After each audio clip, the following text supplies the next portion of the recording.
edition of Fox Sports.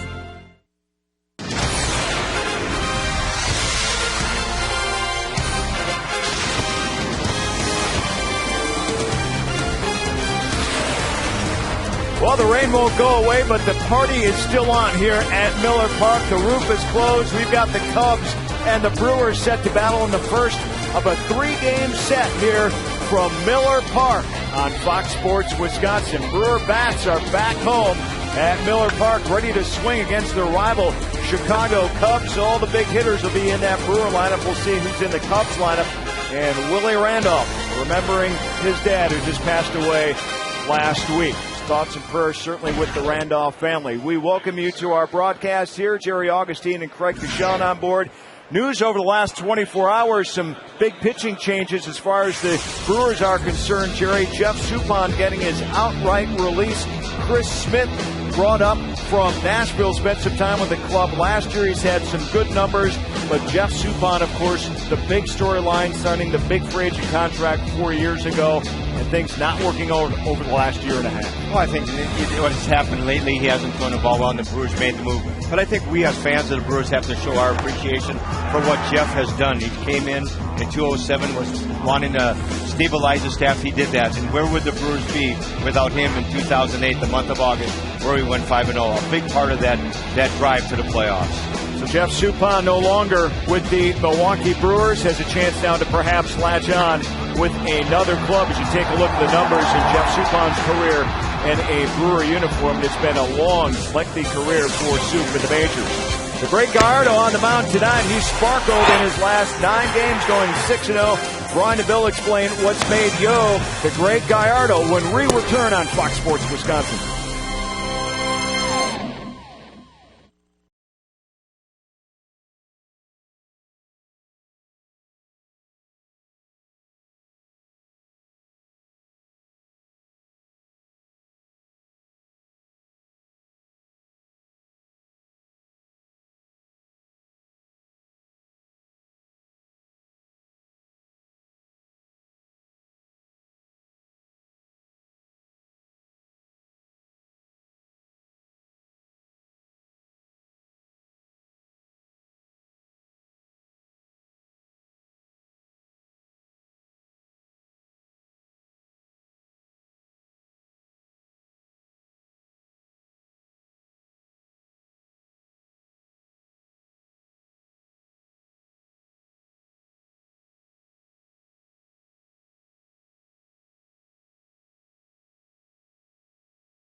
Brewers baseball on Fox Sports Wisconsin is presented by Menards. Save big money at Menards on all your home improvement needs.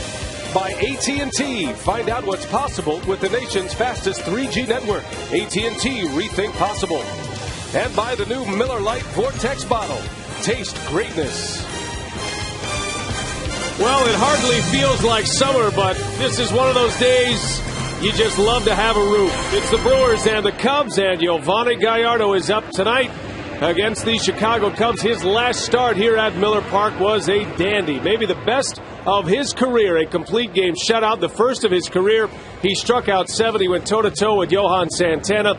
Gallardo winning back-to-back starts, and now he's ready to go again against the hated rivals, the Cubs. Hi, everybody. Brian Anderson along with Bill Schroeder. Great to have you with us. Been a busy day in Milwaukee. The off day was anything but, Rock, as the Brewers made a number of acquisitions via the draft. Jeff Suppan was released as well.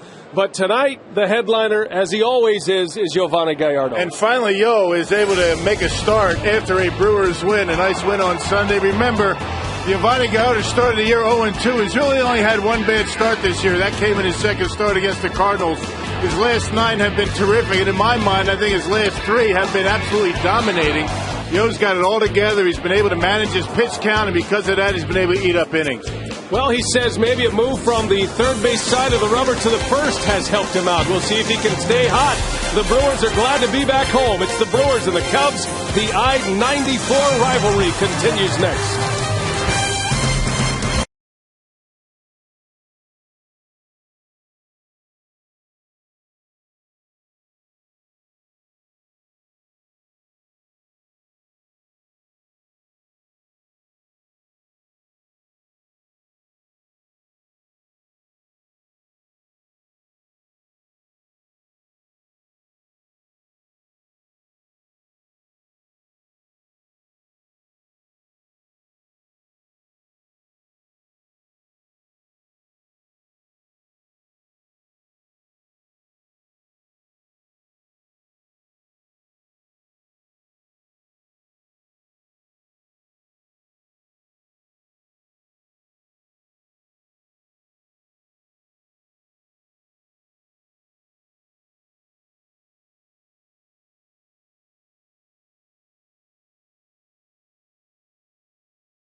He has been the showstopper this year. Giovanni Gallardo leads the Brewers onto the field, ready to make his 13th start of the season.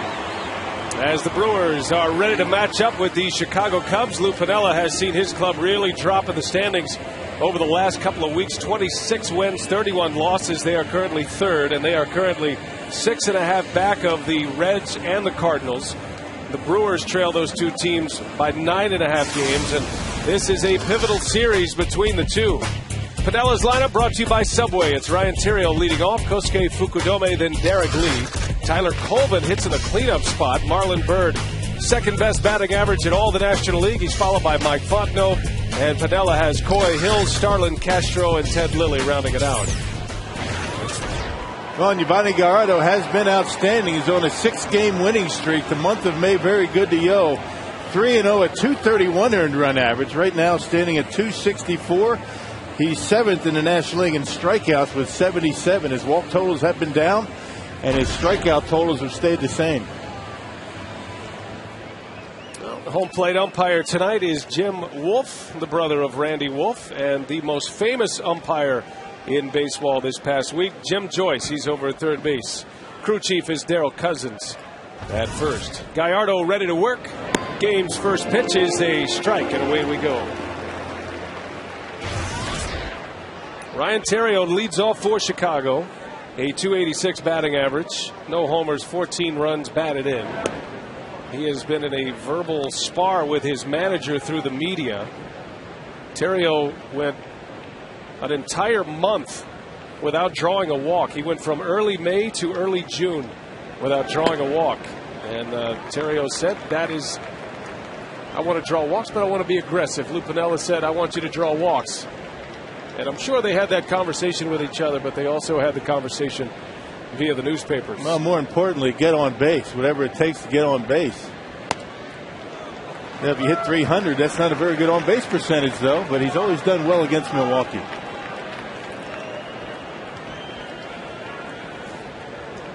Now, the Cubs have been banged up a little bit. Aramis Ramirez still out of the lineup. He's been nursing a thumb injury as Gallardo hits the corner for strike 2.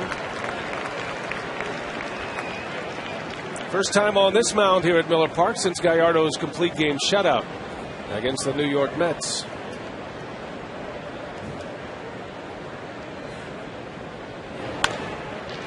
Bouncing ball to short. There is Escobar, and one away.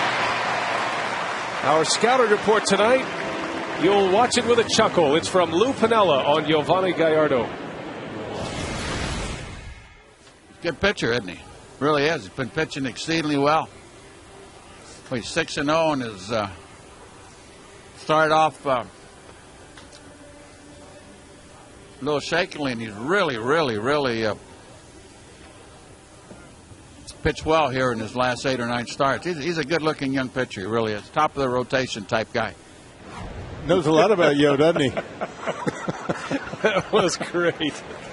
You can only imagine the meeting in the clubhouse between Lou and his players. Obviously, they know a lot more about Gallardo than Piniella would lead you to believe. Yeah, he's not going to give anything up. Fukudome with a base hit. So the Cubs with a base runner with 1 out. Let's give you that Brewers defense behind Gallardo tonight. It's brought to you by Blaine's with Braun, Gomez, and Hart in the outfield. McGee and Escobar on the left side. It's Weeks and Fielder on the right. And a battery of George guitarists and Giovanni. Carlos Gomez roaming center field.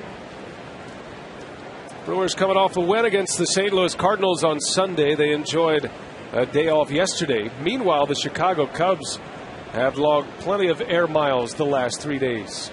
They went from Houston. They played the finale of that series against the Astros Sunday.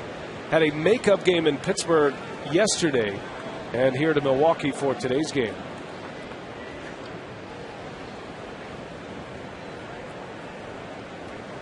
Derek Lee against Gallardo. A good curveball for a strike. And because of that schedule, 3 games in 3 different cities, a lot of the big boppers on this Cub ball club are sitting this one out early on. Ramirez, Soriano, Soto, those guys getting some time off.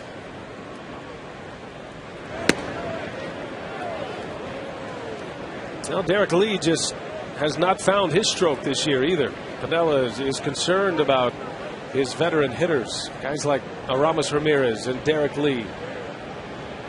Counting on a little more offense from Giovanni Soto as well. He struggled with the bat recently.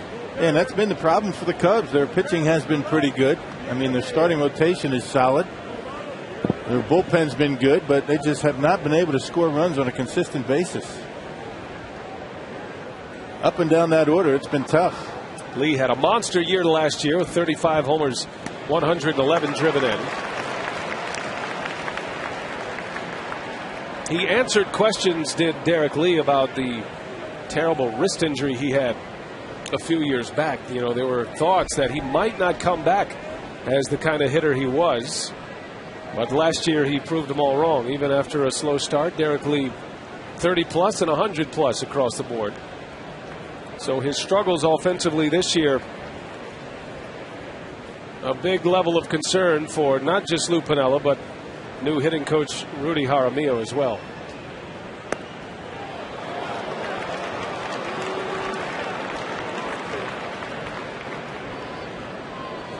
Well, tough one to take with 2 strikes, but why not?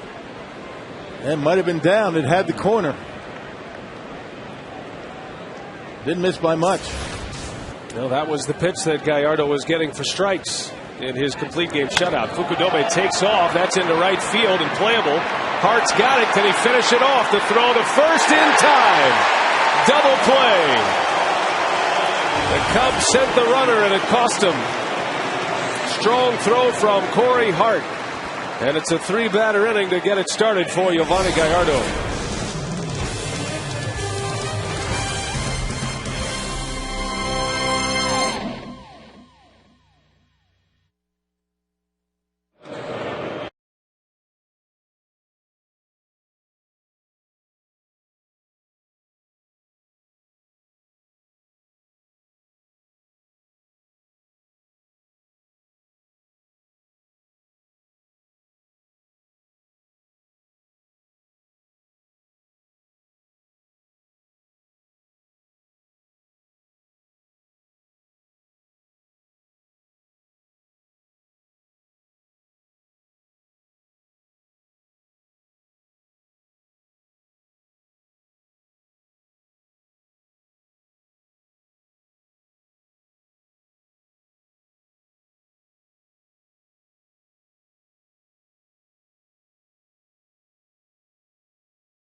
Score in the first inning despite a hit from Fukudome. Ken Maka has quite a bit of turnover here on the off day. His Subway lineup: Ricky Weeks, Carlos Gomez, and Prince Fielder lead the way. Ryan Braun, Casey McGee, and Cory Hart in the middle of the order. And the bottom 3, it's Escobar, Cotares, and Gallardo. Fielder is going to hit third for a while, according to his manager. And that lineup, Rock, will face Ted Lilly. Well, it certainly doesn't deserve that 1-5 record. He's lost 5 straight after beating the Brewers in his first start this year. Very rarely walks any batters, only 17 walks so far. Ironic that Ted Lilly is on the mound here tonight. He was part of that free agent draft class, that free agent signing class that included Jeff Suppan, who was released yesterday. Lilly is in the final year of his deal as Ricky Weeks bangs one foul. And of that group, Ted Lilly has been the best so far. He has had a 15-win season. He won 17 ball games for the Cubs in 2008. Had his best career earned run average a season ago at 3.10. And has been a double-digit winner for the last 7 years. As Weeks swings and misses, down he goes on strikes. Our scouting report tonight comes from Brewers hitting coach Dale Swaim on Ted Lilly. For a guy that doesn't have super velocity, he pitches up in the zone quite a bit with all his pitches, and he gets a lot of flyouts, a lot of pop-ups, and you got to really get on top of him as much as anything. He comes right at you, really. He doesn't throw a lot of balls. He stays in the strike zone. He's just a little bit out of the zone, maybe high. Throws his changeup, little cutter type slider thing. His fastball's right around 85. You can get it to 90, but it sticks around 85, 86 right in there. Kind of a contrast in scouting reports today, don't you think? Very thorough and pretty benign, I guess. You think about what Lou had to say about Yo. Good pitcher. And how specific and right on the money Dale Swaim was. He's one of those guys, you go up there and you feel as though he'll get you out, but you think, I'm going to get him next time. He's a comfortable loafer. He's got that 3.61 ERA. He just hasn't had a whole lot of run support.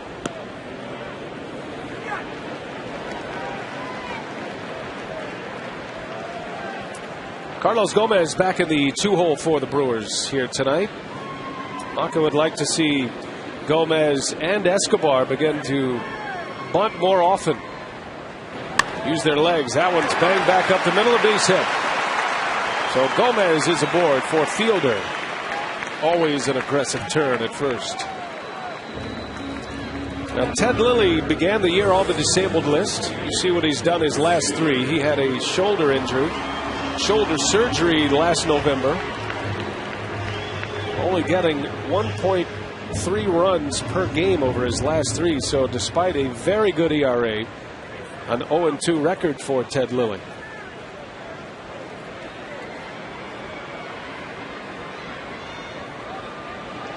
Here's Fielder now, batting third for the Crew. And Prince pops it up.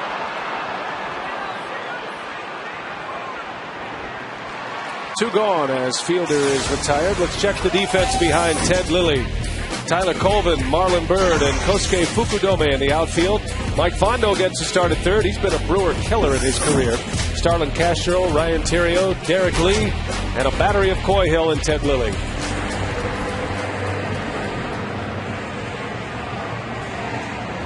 Rainy night outside Miller Park. Thank goodness for the roof as they close it up. Nice and comfortable here inside the ballpark. And this series with 2 teams under 500 lacking a little bit of the summer luster that you'd hoped it would have when you looked at the schedule earlier in the season in April. But both of these teams know how important this series can be and how important a homestand can be for the Brewers as they try to fight their way back. They feel like they have made some big changes in their pitching staff and now hoping to see the fruits of that labor. No, I think this series is more important for the Brewers than it is for the Cubs. If nothing else, to maintain. Gomez takes off and he'll steal second base. Well, get back some of that dominance that the Brewers have had at home. The Brewers have had a tough road this year so far here at Miller Park, and the Cubs since 2007, 17-8 against Milwaukee. A great jump by Gomez and really no chance for Coy Hill. Stolen base number 8 for Gomez. He is 8 for 9 in steal attempts this year. And now Braun has a runner in scoring position.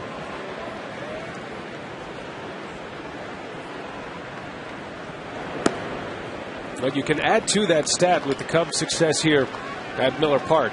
Yes, they are 17-8 against the Brewers, but remember, they played a 2-game series for the Hurricane down in Texas against the Astros. They were the road team here at Miller Park.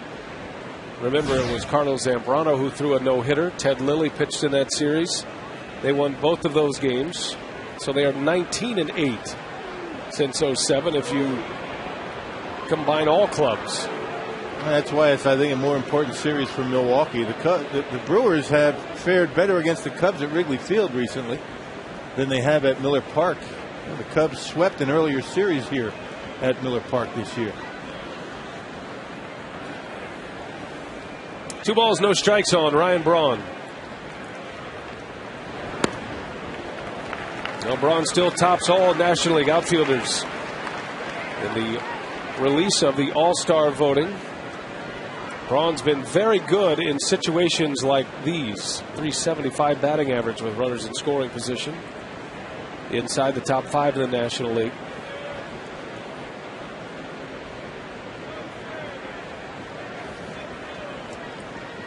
Three and 0 the count. Does he have the green light here against Lilly? Taking all the way, and it's a strike. Man, Brawny's numbers against Ted Lilly are daunting. He's hitting at over a 420 clip. A couple of home runs.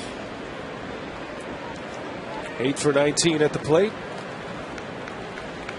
Braun loves lefties. He always has. Always put up big numbers against left-handed pitching in his career. That's strike 2. So I guess when a Brewer argues with home plate umpire, do they have to go back and deal with his brother in the dugout, Randy Wolf? Well, you would think that Jim Wolf would be a pitcher's umpire, wouldn't you? He would tend to, give the benefit of the doubt to the pitcher. We'll see. Brother of a big league pitcher. That would make sense.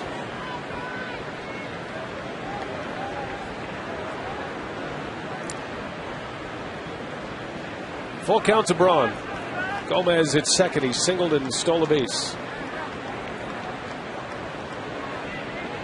Gomez dancing off second. And Braun lines one to right. Back is Fukudome. And he makes the catch for the out. The inning is over. Brewers get a hit, but strand it. We head to the second.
Before the game today, Ken Maka announced his rotation plans for the week, and Manny Parra and Dave Bush are both in them.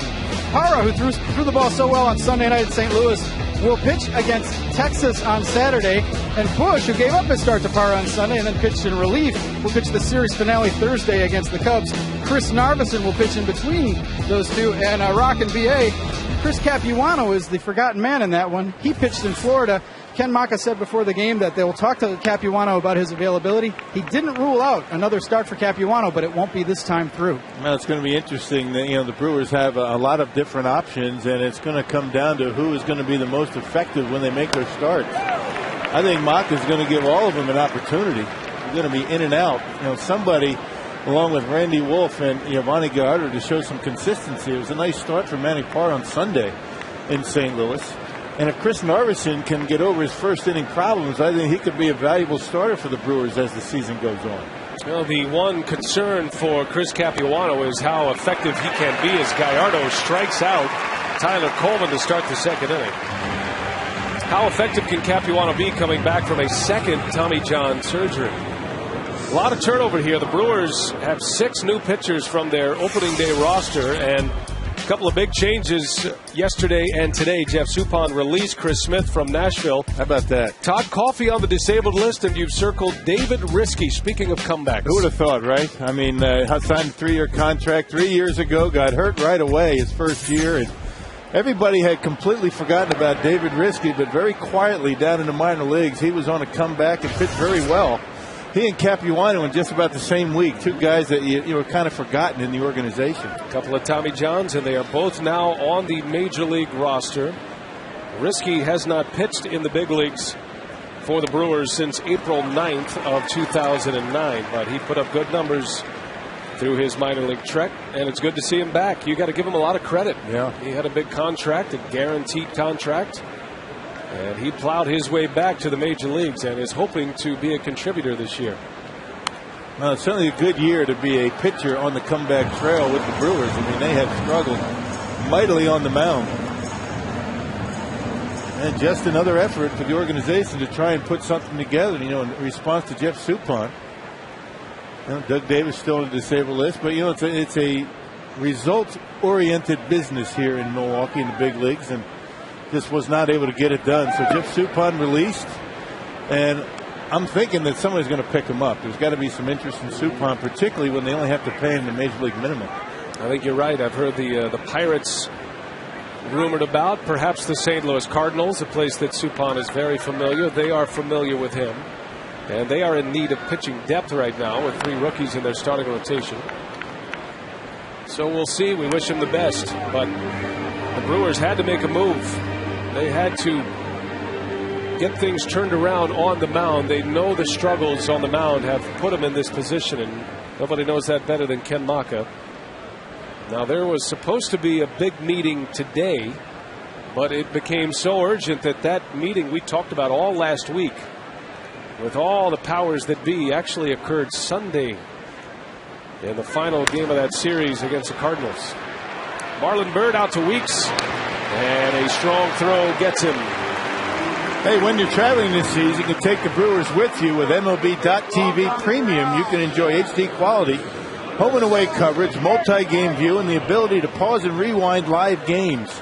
Visit Brewers.com to order and to get more details. Visit MLB.TV. Baseball everywhere. So Gallardo with 2 outs here in the second inning. Facing Mike Fontenot here with 2 away, nobody on.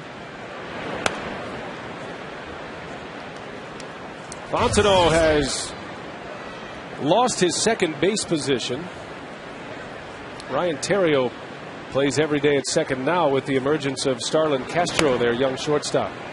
But Fontenot is finding more and more playing time at third base as Aramis Ramirez continues to struggle and continues to deal with an injury to his thumb. Yeah, got a bad thumb. It seems like it's something every year with Aramis Ramirez, and really never got going with the start of spring training and the beginning of the season. It's been a tough year for Ramirez.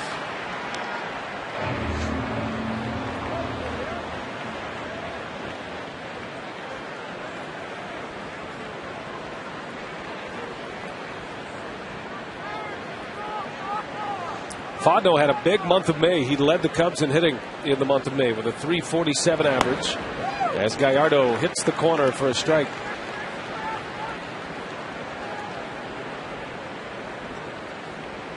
Tough man to strike out, Mike Fontenot. Comes in batting .310 overall after that big May. Here's the 2-2, and down he goes. So Gallardo does punch him out, a testament to his stuff. 3 up, 3 down with a couple of strikeouts for Gallardo. And here comes Casey McGee. He's ready to lead off. No score.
No score. Cubs and Brewers, the I-94 rivalry here renewed at Miller Park. Roof is closed on a cool, rainy night outside. And Casey McGee ready to lead off, the former Cub. And he swings away at the first pitch, a pop-up into left. Tyler Colvin makes a catch, one gone here in the second inning.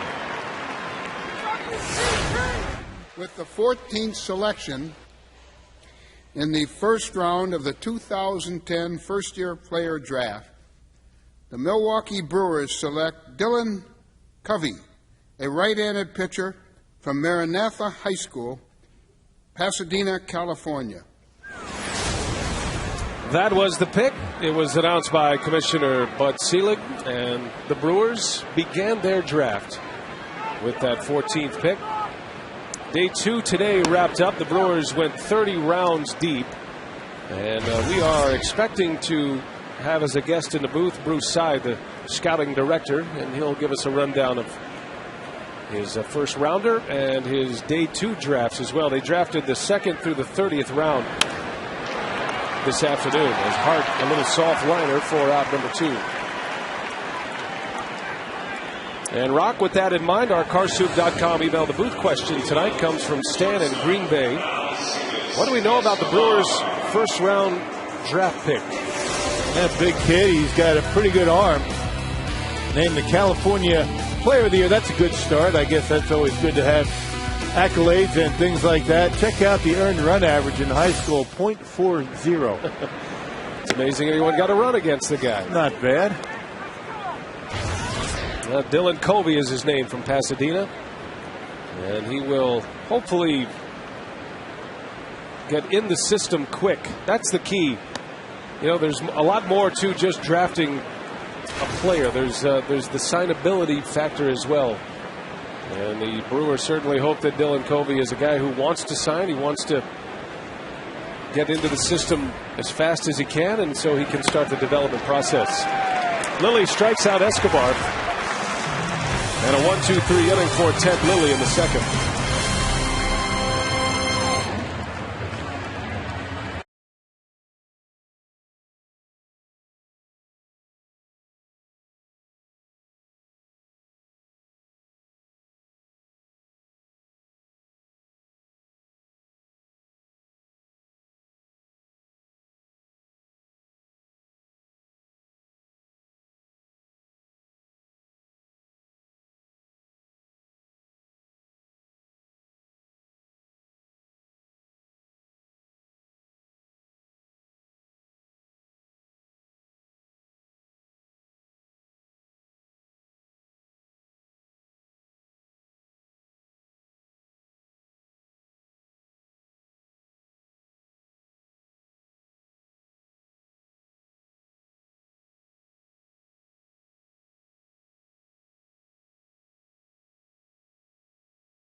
Drew Olson back at Miller Park. Time for our crew in the community. It's Navy Week here in Milwaukee, and very pleased to be joined by Rear Admiral Gerald Beeman. Gerald, thanks for coming by. What does Navy Week mean in Milwaukee? Well, hopefully it means a lot to the folks here in Milwaukee that have devoted their lives to the defense industry. You have a few companies right here in Milwaukee, but the state of Wisconsin, of course, was instrumental in producing the first littoral-class ship, the USS Freedom, which was commissioned right here in Milwaukee in November of 2008. This week, the Navy Week gives us an opportunity to come into the community tell them who we are, what we do, and why it is important to them. And it's culminated this week's activities by the Blue Angels Air Show this weekend. We have a website, NavyWeek.org, that people can go on. There's other festivities that are going on throughout the next couple of days. But that's really why we do the Navy Week. There's 20 selected cities around the country. And it's, again, an opportunity to tell the people that might not normally get exposure to the Navy, tell them who we are, what we do, and why it's important. Now, before the ball game, you enlisted a few recruits. Was that an emotional time for you as well as for them? Yes. There's a couple of things very personal in my mind that one gets to do in uniform. That's enlist or re-enlist people and promote them. So anytime I'm asked to take part in that type of a ceremony, it means an awfully lot to me to be able to do that. I know you're a Marquette grad. You can be honest now. How many times did you skip school and attend a Brewers game? A couple. A couple. There's maybe watching, so only a couple. Only a couple. There's honesty from our guys. Thanks a lot, Admiral. Best of luck on Navy Week. Guys, back to you. Very good, Drew. I think Admiral Beeman has made up for any discretionary acts that may have happened. But it was great to see all the folks from the Navy here and those that were enlisted today on the field. They were out in center field in a public enlisting in front of the big crowd here at Miller Park. And I noticed Drew took the easy way out, calling him the Rear Admiral. He has one of the longest titles I have ever seen, Gerald Beeman. He's the Deputy Chief of Staff for Global Force Management and Operations at United States Fleet Forces Command. That's his title. Yeah. That's tough to fit on a business card. That's impressive. So we just go with Admiral. It's an index card. That's great to see him, especially coming off the Memorial Day weekend and all that means. And Rock, I know your son-in-law is overseas right now in Afghanistan, and we certainly want to wish him the best and you the best as well. Yeah, we appreciate all the efforts and the service for all of the kids and everybody overseas and here in the United States. And it's a tough thing. It really is, not just for the soldiers, but the families as well. Starlin Castro for the Cubs with one away here in the third inning against Gallardo. Gallardo has 2 strikeouts. He's given up 1 hit, but he has faced the minimum at this point. Cubs had a hit and run on in the first inning. Fukudome took off. A fly ball out from Derek Lee, and Cory Hart threw out Fukudome at first. And there is a punch out for Gallardo. A bender in there gets Castro. Yeah, it's all working right now for Yovani Gallardo. And, in his last 3 starts before tonight, it really started to come together for Yo. There's that curveball right on the outside corner. He made a very nice pitch to Mike Fontenot to strike him out on the slider. His fastball has been able to find the corners and stay down in the strike zone. So, after a tough start to his season, he really has found whatever it is he needed to be very consistent. And we talked about the fact that he's moved the other side of the pitching rubber. He went from the third base side to the first base side and has found a lot of consistency. There's the move that he made 3 starts ago. And it culminated in the best start of his career, that complete game shutout. But Rick Peterson tries to explain it concerning lanes, especially with his fastball. Maybe you can decipher for us. Well, the angle at which the ball comes into the strike zone is a little bit different when you pitch on one side or the other. So left-handers have a different lane. If they're on the third base side of the pitching rubber and you want to catch the outside corner, more of the baseball is going to catch more of the plate when you're on that side. So it all depends on what you're comfortable with, and your arm action has a lot to do with what side of the pitching rubber that you stand on. Gallardo strikes out Ted Lilly, and a 1-2-3 inning with another strikeout on top of it. It gives him 4 for the game. Back-to-back punch-outs to end the third, and we are headed to the bottom of the third.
And a lot of talk about the draft. The Brewers have made their draft picks, at least the first 2 rounds. And Steven Strasburg on the mound. He was a part of last year's draft, the first overall pick. He made his major league debut tonight against the Pittsburgh Pirates. And Strasburg, impressive. He was hitting 100 miles per hour in the 3rd inning. Strasburg with 14 strikeouts, making 11 strikeouts through 6 innings, only 4 hits. And Washington with a 4-2 lead. 11 strikeouts, no walks for Strasburg.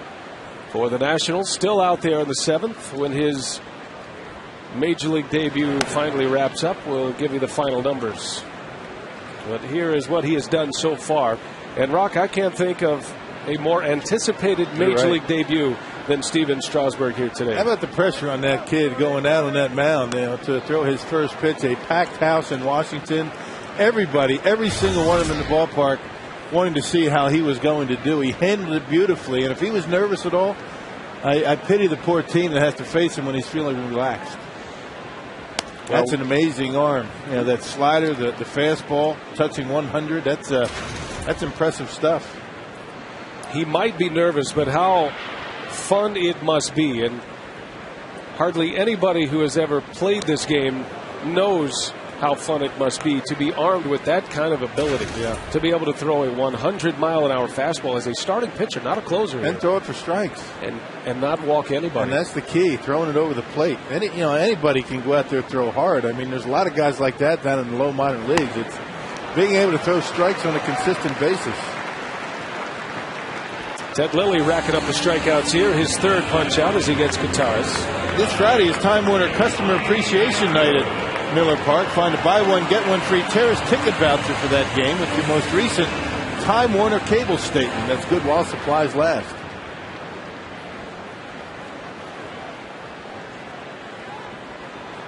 Here is Gallardo now with 1 away. Lilly has been very good. He's given up just the 1 hit. That was Carlos Gomez singled in the 1st inning. The Nationals come into Miller Park on July 24th, or 23rd, 24th, and 25th. Get your tickets now. Yeah. You just might catch Strasburg as Gallardo pops it up. What was interesting about Strasburg, there were internet rumors that he was going to make his major league debut on the 4th of June. Now, the Washington Nationals never made a statement about his major league debut at that point. These were just rumors, and they sold out the game against the Reds at Nationals Park. You know where that leak was? The ticket office. Somebody in the ticket office. The Washington Nationals version of Tom Carter made a phone call on or issued the blog report. By the way, I can't confirm this, but I think Strasburg's going to start on the 4th. Yeah. And there is a rumor that he might start in all 3 games against the Brewers here at Miller Park. That's just what they're saying right now. Yeah, it'd be fun if he pitched here. The Brewers would rather not have to deal with him, but he's a guy that you want to watch. You want to see him when he comes into town.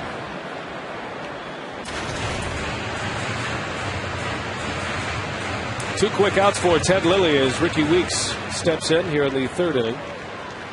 No score at Miller Park. Gallardo has 4 strikeouts through the first 3. Ted Lilly with 3 strikeouts. And he punched out Ricky Weeks in the 1st. That one is well hit and a base hit into left. 2nd hit for the Crew. Ricky Weeks is aboard for Carlos Gomez. Yeah, cut fastball that Lilly left up in the strike zone. That cutter most effective when it's down and in the right-handers. Tried to backdoor it this time. You can see Coy Hill on the outside corner, left it down the middle, and Ricky able to hit that mistake into left field. That's a tough pitch to throw for a strike. That cutter, the arm angle, very tough. Being the fact that Lilly's on the 3rd base side of the rubber makes that cutter on the outside corner that much more difficult. Lilly does a good job holding runners at first base. Has a variation of moves, a veteran left-hander. He's seen it all, knows all the tricks. Weeks does have 3 stolen bases this year. And you might see some action on here with Carlos Gomez at the plate.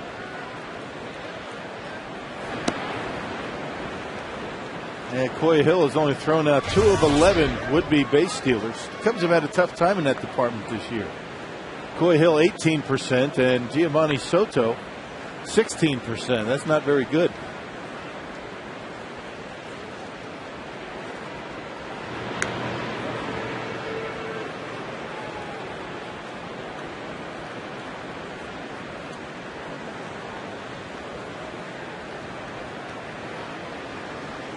Gomez singled and stole a base in the first inning. Was stranded at second base.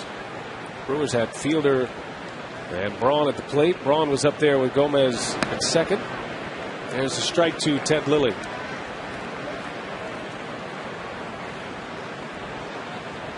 Gomez missed about 3 weeks earlier this year with a shoulder injury to his non-throwing shoulder.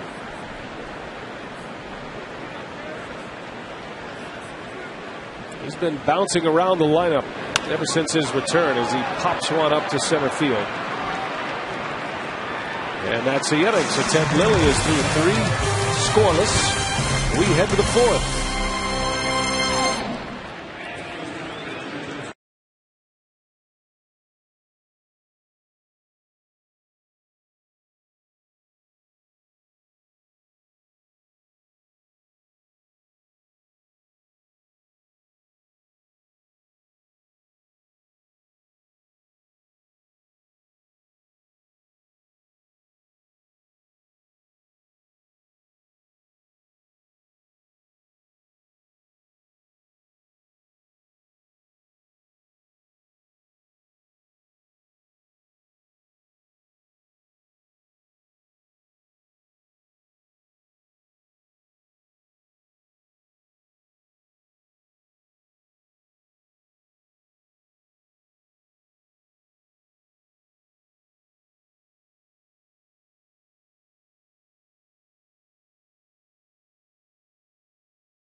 Trivia question tonight. Who was the first player in Brewers franchise history to be selected in the first round of the MLB draft?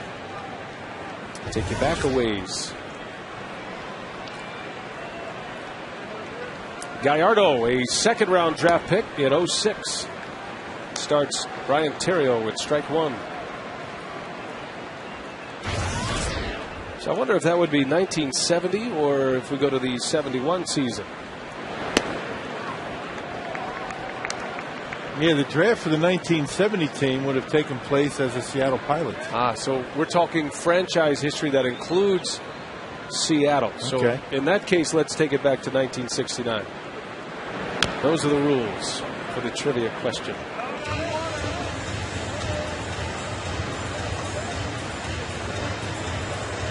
By the way, Steven Strasburg is through 7. Looks like he's done for the game. 14 strikeouts. He struck out the final 7 hitters. Off to a good start. Let's say that, right?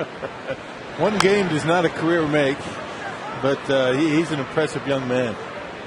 So the major league debut of Steven Strasburg has come to an end. Get you some of those highlights as we put them together. Everybody's anxious to know and see how he does. Commands the fastball, and that slider that he was throwing was not bad. As Terrio fouls one away. What do you see up there? About a 90-mile-an-hour slider to go along with that upper 90s fastball. Hit triple digits a couple of times. Threw some changeups at 90, 91.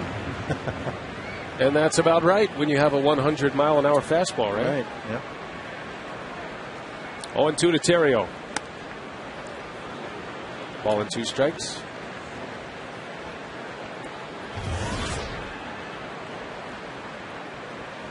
Strasburg will no doubt put his name into the mix of this terrific rookie class in both leagues this year. There are so many players in their first year in the big leagues having great years.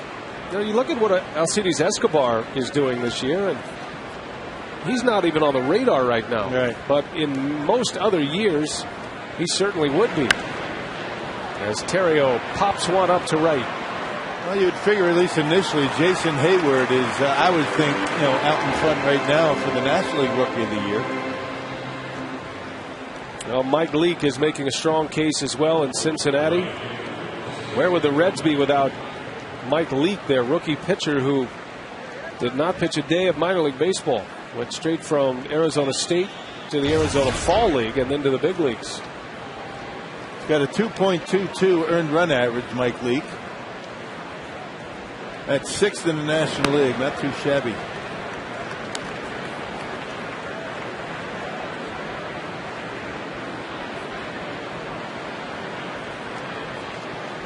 Well, guys like David Freese in St. Louis. Don't forget about Jaime Garcia of the St. Louis Cardinals. He's second in the league at earned run average behind Ubaldo Jimenez right now. Yeah, whose ERA went up in his last start to .93. Yeah, some terrific rookies in baseball. Cubs have a couple of them as well, and Tyler Colvin and Starlin Castro.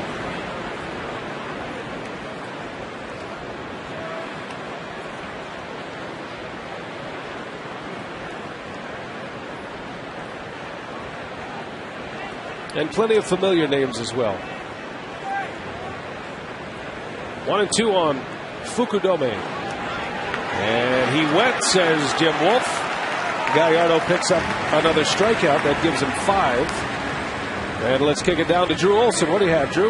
Guys, that strikeout by Fukudome marked a milestone for Brewers catcher George Gataris. He has now surpassed Greg Zahn for innings caught this season with 242 2/3. Now, Zahn is eligible to come off the disabled list this weekend. I spoke to him before the game, and he's kind of frustrated. He said he's not making much progress coming back from that shoulder injury. Yeah, I mean, so, his attempt to rehab that injury seems to be not going very well. You wonder how long it's going to be before they actually think about, going the route of the surgery. And the longer that you wait and ultimately have that surgery, the more you risk next year for Greg Zahn. But nothing has been decided yet. Well, it seems like with a torn labrum, and that's the injury, that's the area in the shoulder that almost always ends up in surgery at some point. You're hoping Zahn can, if he needs a procedure, have it done and be able to come back, because this is certainly a career-threatening injury late in a career. He says he could do just about everything but throw. I guess the catcher's not worth much if he can't throw. Right. You can be a broadcaster, because I currently have a torn labrum. Right. Really? And it doesn't hurt when I call a game. Wow, I didn't know. I've had it since college. You're playing through that? I strengthened it in the booth. Broadcaster injuries. Yeah.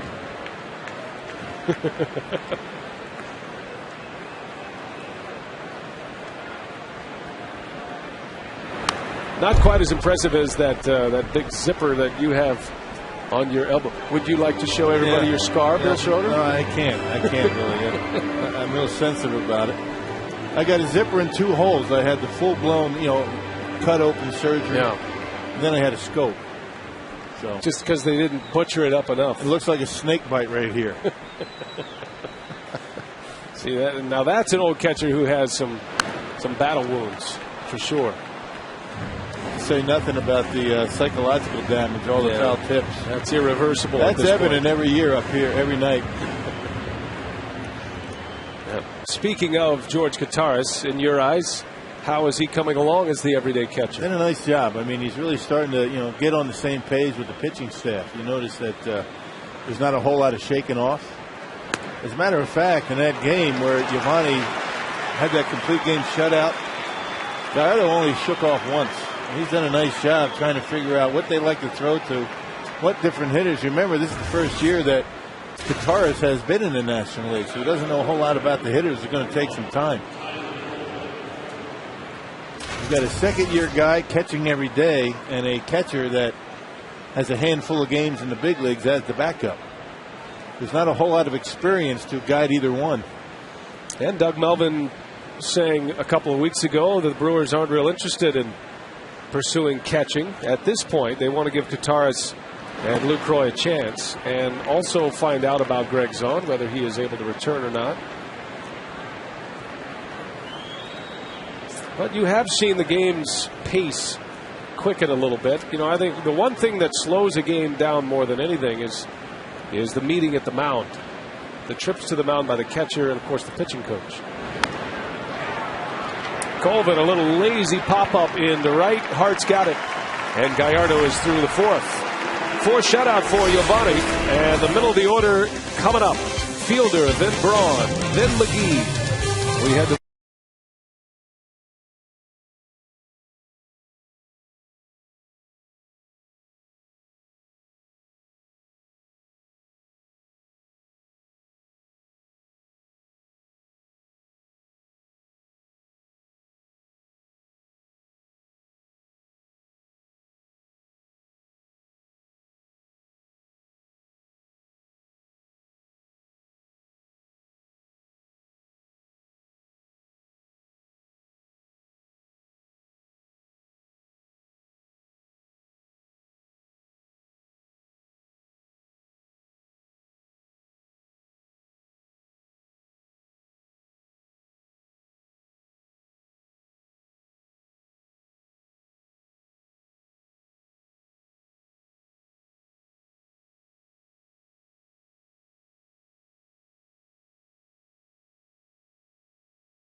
game one of this 3-game series with the Cubs. Ted Lilly against Giovanni Gallardo, and both are pitching well at this point. Ted Lilly, through 3 innings, has 3 strikeouts. He's given up just 2 hits. Meanwhile, Gallardo, 5 strikeouts in 4 innings. 1 hit allowed and 1 walk. Fielder leads the way for the Brewers as we head to the bottom of the 4th inning. So Ken Maka is saying earlier today that Prince Fielder will be in that 3 spot for the foreseeable future. They'd love to get him going in front of Braun. Fielder is 0 for 2 here today as he makes the first out in the 4th. So let's take you back to 1969, our AT&T trivia question. Who was the first player in Brewers franchise history to be selected in the MLB draft? And that was Gorman Thomas, the '69 Seattle Pilots. And it's Gorman Thomas who represented the Milwaukee Brewers at the Draft Center in New York yesterday. And some notable first-round draft picks. Dale Swain was a first-rounder at 82. Ben Sheets in 1999. The Brewers are certainly hoping that their first-round draft picks of pitchers can start to turn over a little bit. You know, Mark Rogers is on the comeback trail. Hopefully Jeremy Jeffress will resume to what they think he can do, and we can see him at some point. But Rogers has been pitching well, and he is encouraging many in the Brewers system. Yeah, he had a terrific spring. I mean, he showed himself very well down in Arizona. Very impressive. His velocity, his breaking pitches. Hopefully he's going to stay healthy for the first time in a long time. The Brewers drafted heavy college pitching last year. Eric Arnett is off to a very slow start in his professional career. Little bouncer, going to be a tough play. Lilly fires, and Braun is out. What a play! Derek Lee, the Gold Glover, snatching one just inside of Braun to get the out. Yeah, that's how Derek Lee a few years ago hurt that wrist, broke that wrist on a play just like that. Reaching down the line, runner running into him and broke the wrist. So you had to figure he was a little bit sheepish going after this ball, but able to get there, keep his foot on the bag. A tremendous play by both Ted Lilly and Derek Lee. Well done. Yeah, Bronny with his good speed made it close. And a good call by Darryl Cousins, the crew chief. So Braun and Fielder combined 0 for 4 against Lilly. And here is Casey McGee now.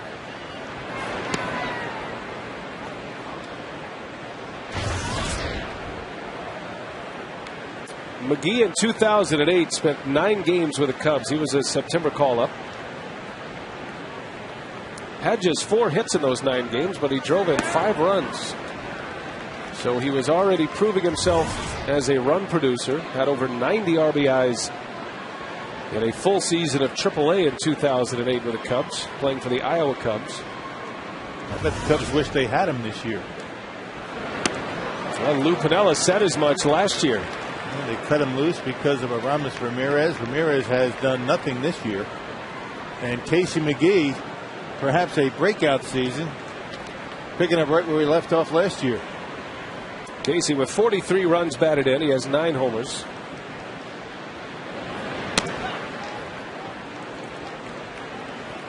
McGee finished 5th in the Rookie of the Year voting a season ago.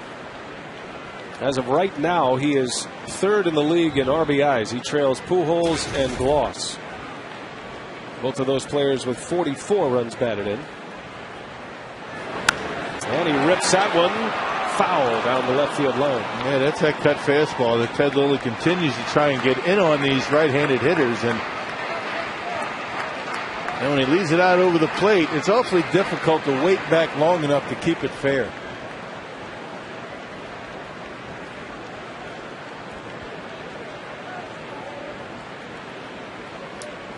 Here's the 2-2.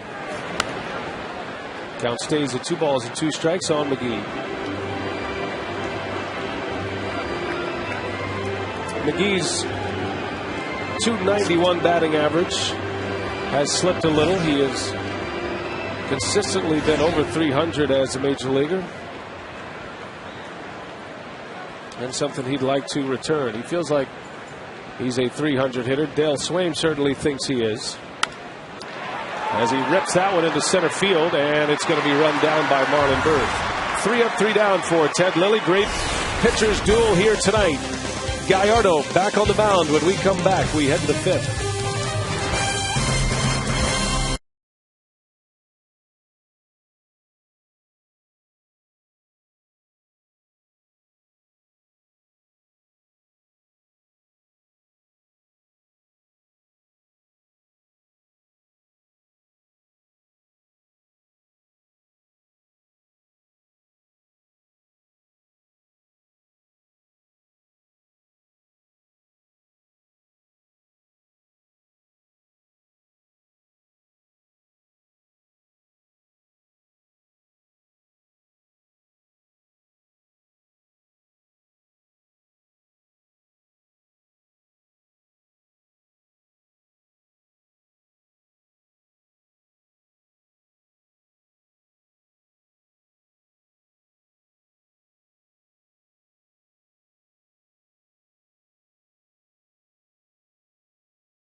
Always fun to spend your birthday here at Miller Park. Can't blame them.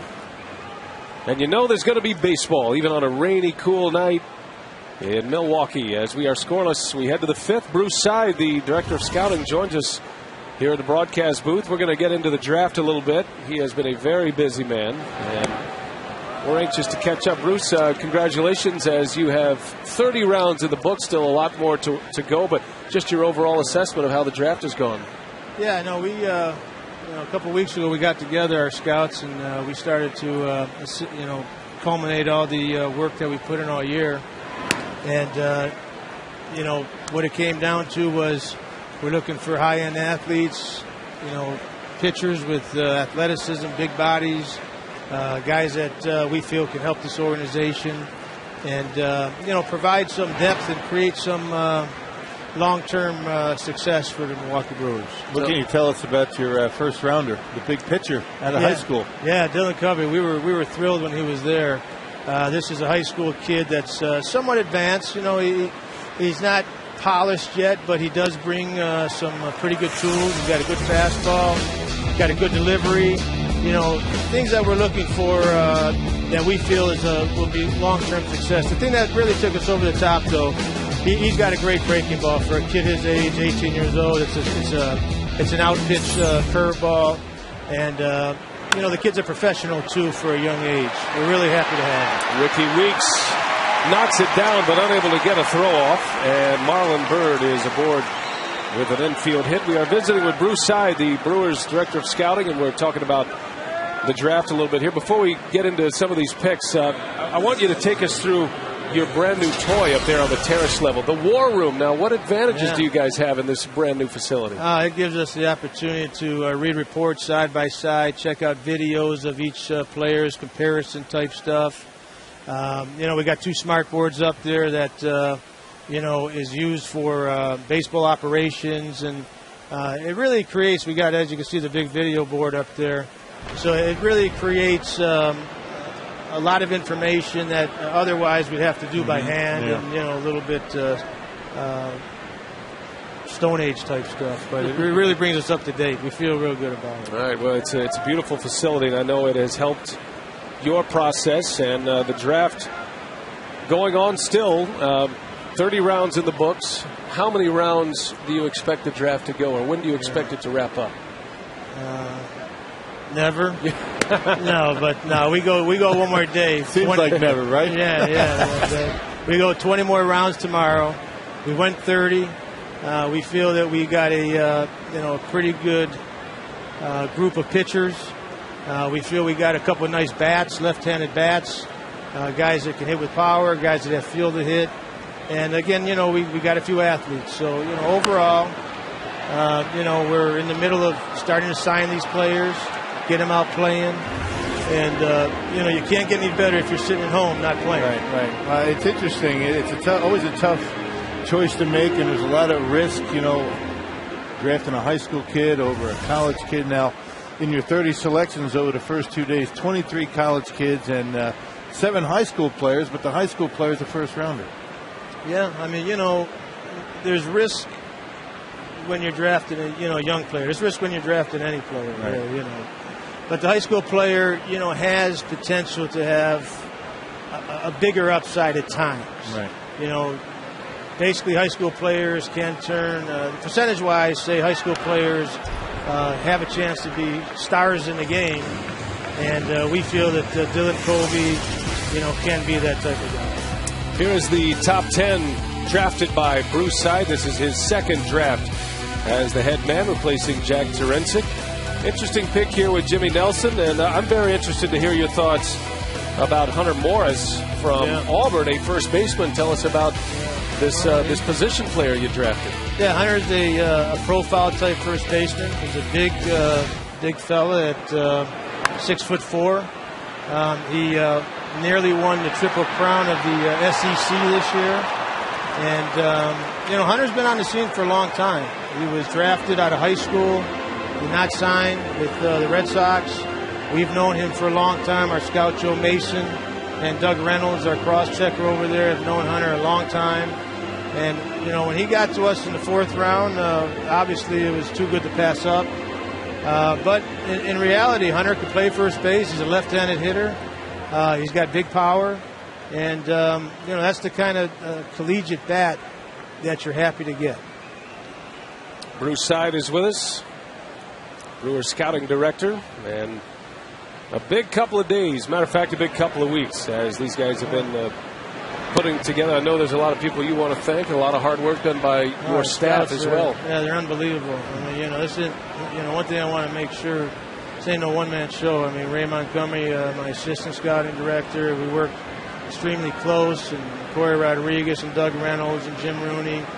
And, obviously thank Doug Melvin, Gord Ash, and our owner for letting us do what we need to do to try to help this organization move forward. They support everything we do out there, and that's a great feeling to have. And the draft even more important for teams like the Brewers and some other teams that don't have the ability to go out in the free agent market and grab players, and a lot of big responsibility. I mean, a lot of responsibility on your shoulders. This now a couple of years for you. Doing with the draft. I mean, how are things different for you the second time around? I think we work harder. I mean, we know what we have to do to help this organization move forward. Our goals are to create a system, a farm system where, Doug and Gord can go in there and feel comfortable knowing that they have options. They know that we have depth in there, whether it's starting pitching or talented players on the field. There's a lot of hard work that everyone's doing. We have criteria that we abide by. And,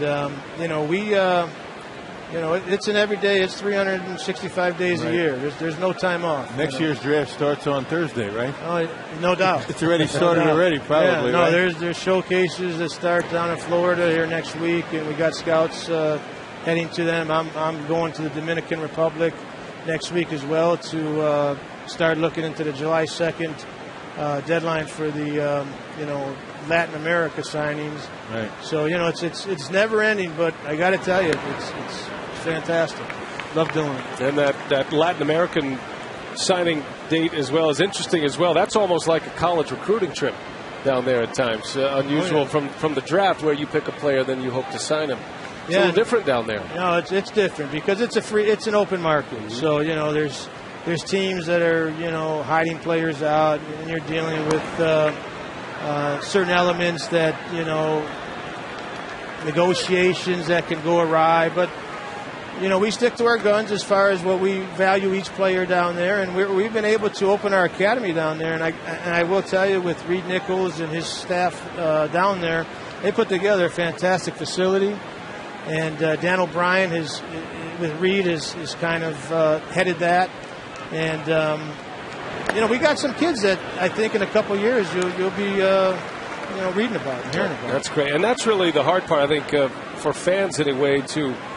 You can't get your arms around draft picks right away unless you have a Steven Strasburg who surfaced one year after the draft, and a guy like Mike Leake. But in baseball, it is a couple of years if you're lucky, and it could be more like 5 or 6 before you see these players develop and surface in the major leagues. Right. And the worst thing you can do, in my opinion, is panic and start getting guys for immediate help because that you're not creating depth along the way. When you're looking for quick fixes, you may be able to get a quick fix here and there and be able to stop the bleeding somewhere, put a Band-Aid on certain things. But we felt as an organization we need to create long-term depth, and I think with last year's draft, this year's draft, we've started to build on that. Well, before we let you go, Bruce, as a pop-up is headed for foul territory, that will bounce in the seats. Just tell us about Giovanni Gallardo, somebody we can see and wrap our arms around. You were involved in the draft process with Jack Zarincic in 06. He was a second rounder. Surprising that he slipped that far, but here he is becoming a star that I don't think anybody saw this kind of stardom coming for him. Yeah, well, I didn't see Giovanni in high school, but the stories I've heard is that he played at a school where there wasn't a lot of structure. And, I guess the preparation, he'd just walk out to the mound and there wasn't a lot of preparation. So it it may have turned off certain, scouts and teams to see that. Maybe not thinking or knowing this kid or getting to know what his competitive fire is inside. And, with our scouts at that time and Jack's, seeing through that, we were able to take him in the second round. And obviously, he's not only a fantastic young man, but he's someone that young kids should look up to and see how he goes about his business, because that's what a big leaguer is all about. And it wasn't that long ago, second rounder in the 06 draft. And of course, Ryan Braun was the 5th overall pick in the 05 draft. And the Brewers have had a lot of success with the position players and maybe a philosophy change. We talked about this last year, but you guys have gone pitching heavy, and especially upper level pitching heavy here the last couple of years. Well, I got to tell you, I feel good about the arms we're bringing into the system. And, guys are getting into our system now. There's some athletic kids. There's some big, strong bodies. There's guys that have upside. There's talented kids in the lower minors that could play some positions. And we are seeing some guys having really good seasons. And we're seeing some struggles, too, from some guys. Right. But, guys, as you guys know, how you bounce back. You need those struggles to become better players, better people. And I think, it's always good to see a guy that struggles and see how he reacts to that, because that's important. And you never know when it's going to click for him. Exactly. All of a sudden he's going to find something, and that's where the heart comes in of these players. That is cut off by Cory Hart. And a throw to second base. It is cut off. Well, the Brewers had a chance there. Castro ends up with a double. Hart was well positioned in right field, and he saved a run as he cuts that line drive off from the young shortstop. It's second and third for the Cubs. When you see these guys on the field, you're seeing such tremendous athletes. They have tremendous tools and ability, and tools play. And like you said, Bill, Hart. You look at tools, you look at heart, you look at makeup, you look at instincts. Those guys play and have success in the big leagues. And you can't get things like that, those intangibles, on these scouting reports and on the computer screen. That's why it's so important to have scouts. Yeah, that's exactly right. That go in there and they dig down there in the minor leagues or in the high schools and the colleges and get to know these kids a little bit. No question. And our scouts, we have a really strong unit here. It started with Jack. And, I think it's continued with me and Ray Montgomery. And, we just have a bunch of guys that want to work hard together to have success. No one's selfish.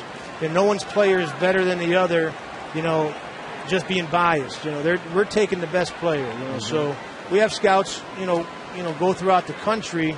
And if their guy from another area is better than their guy, they're gonna point that out, because we want to have the best players in this organization.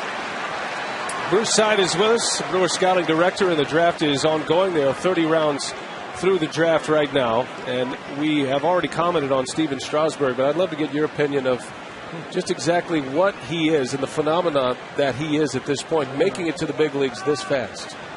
Well, I actually saw Steven in college, and everything just works for him. You talk about guys that are big and strong, athletic, the delivery, the arm works, and then when it comes out 100 miles an hour, and then when you got, dominant secondary stuff, it's kind of easy to say you're going to have success. And the only thing about Steven Strasburg, as you pointed out, Bill, he's got heart. Right. He got what it takes to succeed. So, Washington picked one, and they made the right choice. Yeah. Certainly brings the draft more into focus as Gallardo deals Ted Lilly a strike. The Nationals also had the first pick this year. Bryce Harper, a young catcher, a 17-year-old catcher. Was that a surprise pick, or did you see that coming? No, he's been a name that's been out there for a long time. So, he's a good player. Washington will have to negotiate with him. But, he's a guy that obviously was highly touted. 3 balls and a strike on Ted Lilly with runners at second and third. Top of the order would be next. And Gallardo walks him. Right. So Yovani Gallardo walks Ted Lilly to load the bases and bring to the plate Ryan Theriot. And Bruce, we thank you for coming up. Look, we know you're busy. We know you've had a very busy couple of weeks, so we're going to let you run here. We thank you for your time today. Okay, hey, my pleasure. Get some sleep. Get some sleep. Yeah, I need it. I need it. That comes in October. Good luck in the Dominican Republic. Thank you very much. All right, that's Bruce Side, the Brewers Director of Scouting, and a very important week for the Milwaukee Brewers as they try to load that system. And always great to visit with Bruce, hard-working man. Meanwhile, Gallardo is in some trouble, but Theriot on the first pitch bounces out, and the inning is over. Gallardo with a spinner. Theriot is out. The Cubs strand. The bases loaded.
In Bayfield, you know where Bayfield is, right? Up by Superior. Yes, I do. You knew that. And if they call the Brewers in the next 24 hours, they get 40 Miller Lite beer pen tickets to a 2010 Brewers home game. This offer courtesy, as always, of the Tavern League of Wisconsin and Miller Lite. Now here comes Cory Hart as Gallardo strands the bases loaded, and our Powerball home run leaderboard looks like this. Hart with 14 home runs. Ricky Weeks with 10. Cory Hart still leads the National League. He is tied with Pujols and Scott Rowland. How about Scott Rowland leading the National League in home runs at this point? He has been quite a story in Cincinnati. How about June 8th and only 14 home runs leads the National League? Year of the pitcher.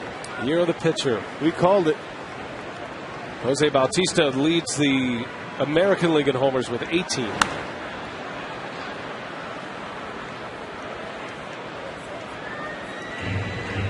There is the National League home run leaderboard. Cory Hart is at the top. It's interesting that Hart is not on the All-Star ballot. Cory Hart did not start on opening day, and thus he's not on the ballot. So if he's going to make it, and he's having an All-Star caliber year, he's going to have to either be a write-in vote or maybe in the vote-off, which is how he made it in 2008 when he outdrew David Wright of the New York Mets, among others. You thank the Brewer fans for that. And he does, as he strikes out Ted Lilly. Well, Brewer fans outvoted all of New York. Not bad. And a good changeup by Ted Lilly right here. That's one of the pitches that he really hadn't thrown a whole lot until now. Second time through the batting order, and it's been fastball cutter basically for Lilly. A good changeup to get Hart. Here is Escobar now. Well, it should be fun this series to compare shortstops. Two very young shortstops. Escobar just 23. Dynamic defender, as is Starlin Castro, the 20-year-old Cubs shortstop.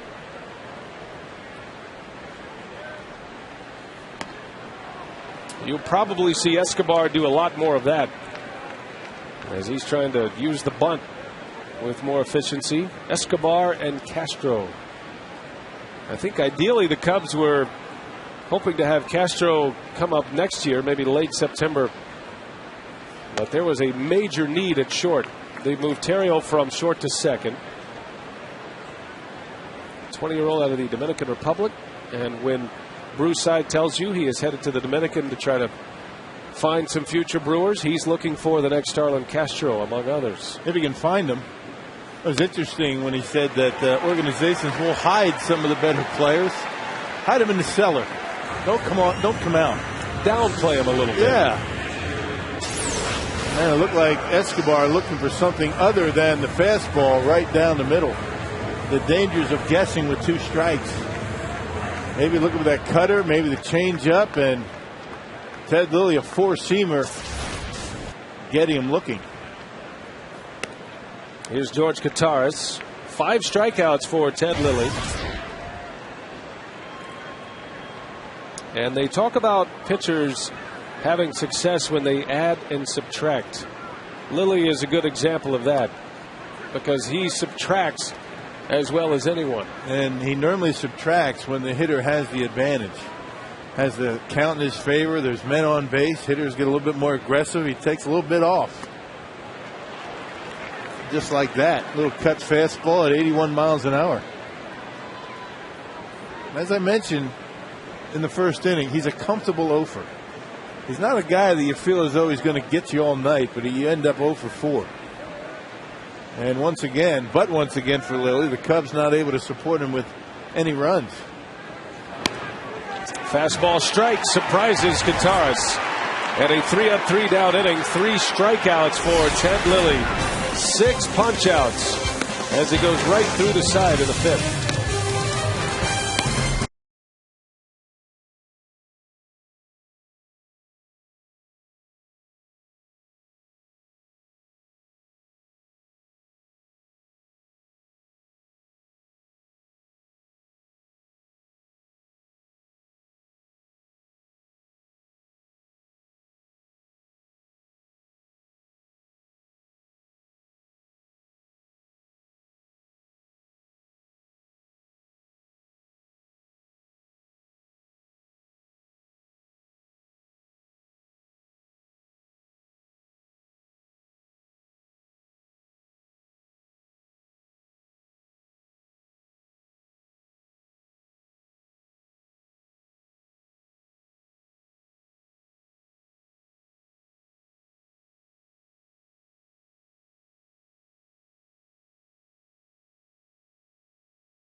This copyrighted telecast is presented by authority of the Brewers and may not be reproduced or retransmitted in any form, and the accounts and descriptions of this game may not be disseminated without express written consent of the Brewers. And this ball game is turning out a lot like the last time Gallardo was on the mound here at Miller Park. When he matched up against Johan Santana, that game was scoreless until the 9th. We are scoreless headed to the 6th here A lot of strikeouts being racked up for both pitchers. Lilly had 6, Gallardo with 7 through the first 5. 2, 3, and 4 due up for the Cubs. Fukudome, Derek Lee, and Tyler Colvin. Gallardo had a battle in the 5th inning, a 26-pitch inning. Did have a couple of strikeouts, but gave up 2 hits. But he stranded the bases loaded in the 5th, retiring Ryan Theriot. And now Fukudome pops one up. Escobar wants it in foul territory and 1 away. Well, Yovani Gallardo has been outstanding once again. He just continues a good stretch of starts. His last 4 starts particularly very good. 7 strikeouts. He walked a couple. A little bit shaky walking Ted Lilly, the pitcher, with 2 outs and first base open. But Ryan Theriot rounding out. Good curveball, good slider. The fastball's been very good. Still haven't seen too many changeups. It really hasn't needed them. That's the out we're talking about. First pitch after the walk to Lilly. And a ground out by Ryan Theriot. Here's Derek Lee, a big hack. No balls and a strike on the big slugging first baseman who is having a down year. Brewers are hoping to get the Cubs out of town before Lee figures it out at the plate. Lee is a mountain of a man. He stands 6'7". Spreads out wide in that batter's box, and he covers the entire batter's box.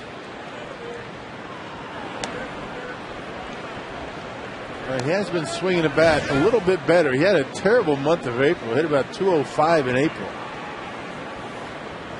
A notorious slow starter, but a little bit better lately. But not a whole lot of offense around him in that lineup. And chases the high fastball. Brewers had a lot of success against Derek Lee a couple of years ago on fastballs up and away. Not necessarily just up and away. And that's where Yovani was able to get him to swing at that one. Lee hits that one hard to right field. Cory Hart backing up, and he's got it at the wall.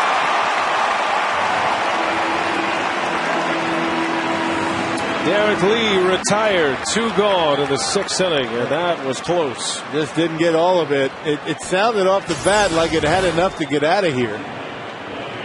Fastball right down the middle. Lee just a little bit behind it. It looked as though he got it on the trademark just a little bit, but that kept it in the ballpark.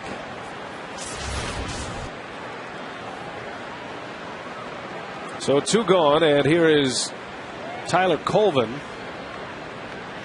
Colvin is 0 for 2. Gallardo struck him out his first time up. And a swing and a miss. A changeup from Gallardo and a beauty. That 3rd time through, you might see a few more changeups from That's a good location.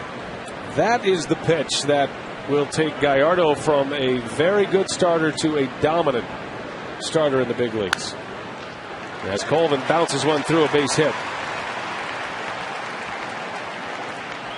You add a changeup to Gallardo's repertoire. He used to have a terrific changeup. That was his bread and butter pitch when he first arrived to the big leagues. Yeah, he's really had a tough time getting the feel for it. That was a fastball up that Colvin able to center on and hit hard into right field. But if he starts throwing that changeup with confidence, he is going to go to the next level. But every time it seems like he's thrown it this year, it's hurt him. He's given up base hits. He hasn't had the feel for it.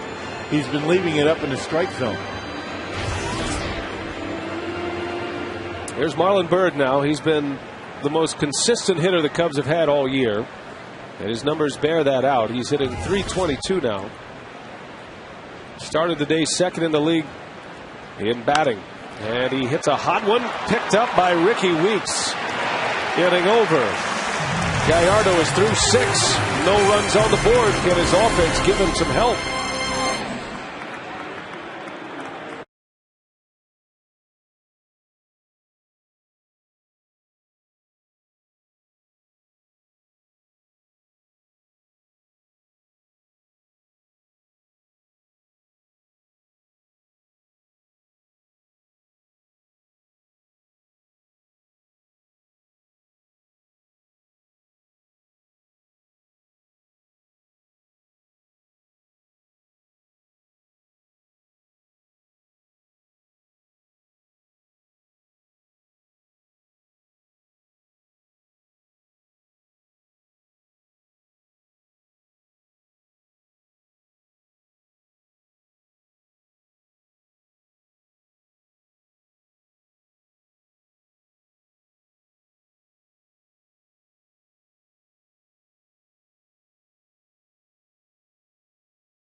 Ted Lilly and Giovanni Gallardo hooked up in a nice pitcher's duel. Ted Lilly with 6 strikeouts. Struck out the side in the 5th. He has not walked a batter. That's typical of Ted Lilly. Yo, equally as good.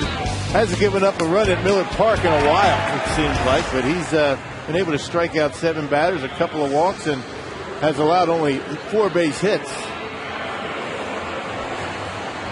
Giovanni Gallardo will lead off. And remember, it was Gallardo's bat that did some damage in his last start in Miami. Powerball home run number 2 for Gallardo, and that tied the game against the Florida Marlins. Brewers would end up winning that game, giving Gallardo back-to-back wins and his 6th win of the year. He lost his first 2 starts of the season, has not lost since. And Giovanni thinking about a long ball there. He took a big hack. And he's retired. So a quick out for Ted Lilly, who is breezing right along here.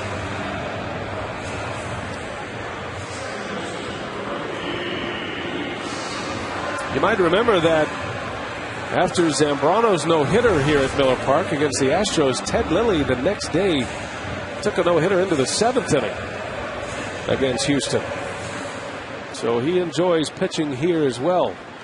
That's about as efficient as you can be through 5 1/3.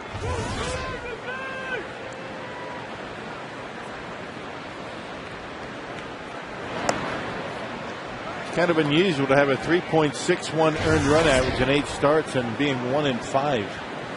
As we mentioned, his only win coming against the Brewers in his first start after coming off the disabled list. He just hasn't had a whole lot of run support.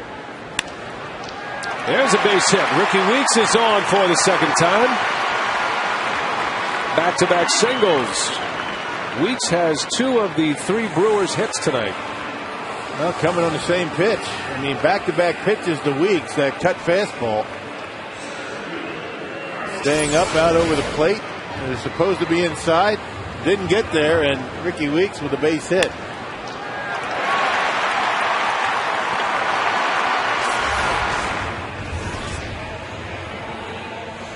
Here is Gomez.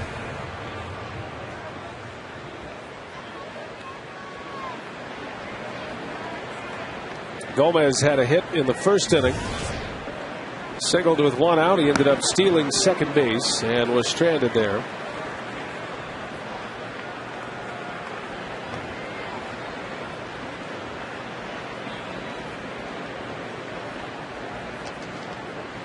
Lilly has not had to pitch from the stretch that often here tonight.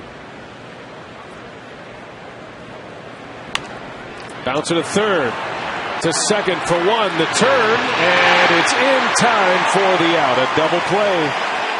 The speedy Gomez rolls into a 5-4-3 double play.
The new Miller Lite Vortex bottle. Taste greatness. And by Toyota. Thank you for standing by us. For more information, visit buyatoyota.com.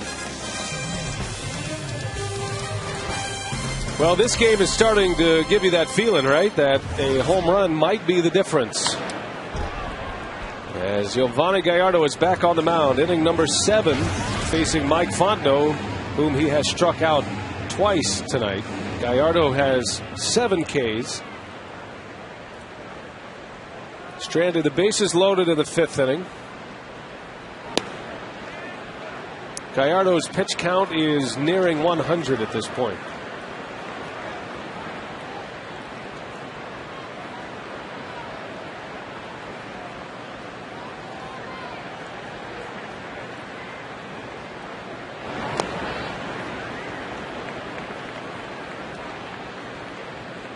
Well, the Cubs won in Pittsburgh yesterday. A makeup game. Lou Piniella did send Ted Lilly forward. He did not go to Pittsburgh. Lilly came here to Milwaukee, so he is well rested and pitching well. Not sure the correlation. You know, some pitchers don't like to go out ahead of the club. Well, it was a day game, right? Day game in Pittsburgh. And it came from Houston to Pittsburgh and then to Milwaukee. So Piniella sent Lilly from Houston to Milwaukee instead of making the exit in Pittsburgh.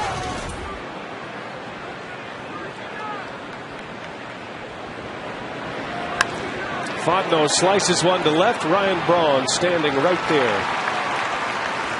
One gone here in the 7th. Nice long homestand here for the Brewers. The Cubs and the Rangers coming to town. It's a 6-gamer. Fox Sports Wisconsin will have them for you. Tomorrow we're back on the air at 6:30 and a matinee on Thursday in the finale of this series. Interleague play begins Friday and the Texas Rangers. The return of Mike Maddox and company. Texas is hanging around in the American League West, although the Angels have fought hard to get back to the top of the division.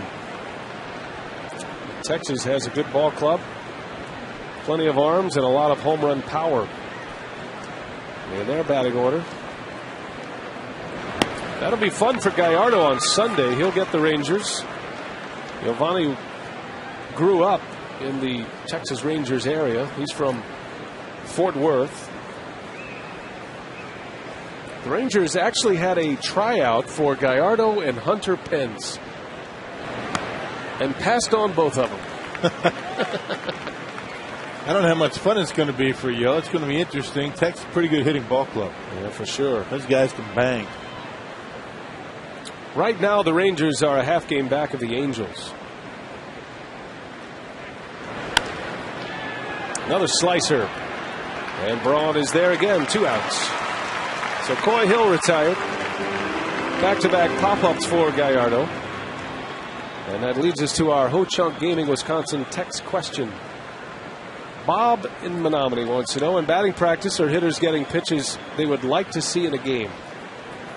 Oh, yeah. You know, about 50 miles an hour right down the middle. Middle. I think everybody like to see those at the game. Yeah, you don't want to ask for the 90-mile-an-hour fastball on the outside corner in BP. That's a confidence-building portion of the broadcast. Yeah, you get loose, you work on things, you take the ball the other way, you work on your bunts. It's more or less at this time of year, to get ready for the basics of the game. I mean, you get a good sweat going. But no coach can simulate, game speed. I mean, that's why a lot of times you see the coaches, when you come to BP, they're very close. They're not even close to the pitcher's mound. And they're probably throwing about 40 feet, 45 feet away. Depends on, I think there's a direct correlation with the age of the coach and the distance of the L screen. Dale throws probably 2-3 times a day. Right, Dale Swain. Bouncing ball to third. Here's Casey McGee. And that's a good inning for Gallardo. 3 up and 3 down. Stretch time at Miller Park. We head to the bottom of the 7th, scoreless.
Park as we head to the bottom of the 7th, and we are scoreless. And joining us in the booth, Brewers owner Mark Attanasio, as we hope for a big 7th inning here. It's always important to get a big inning when the owner's in the booth. So, yeah. Mark, how you doing? Everything going all right?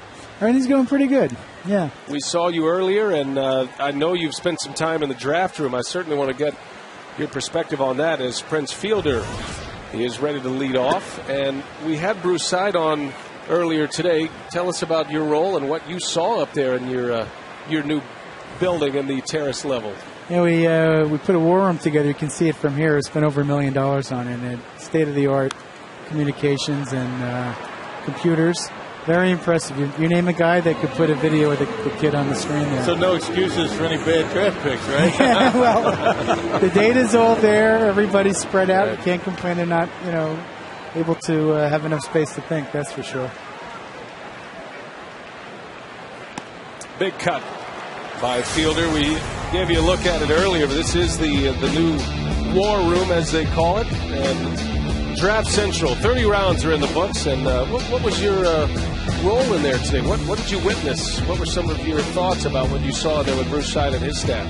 I actually came out yesterday because I wanted to hear their thinking on how they were approaching the draft. And I was very impressed with the process that Bruce laid out. It was very, as an investor, you look at process. If you have the right process, you can often make good decisions. And his process was very thoughtful. And importantly, I felt his guys, there was a lot of unanimity in what they were doing. There wasn't a lot of debate. And I like the clarity of thought with that.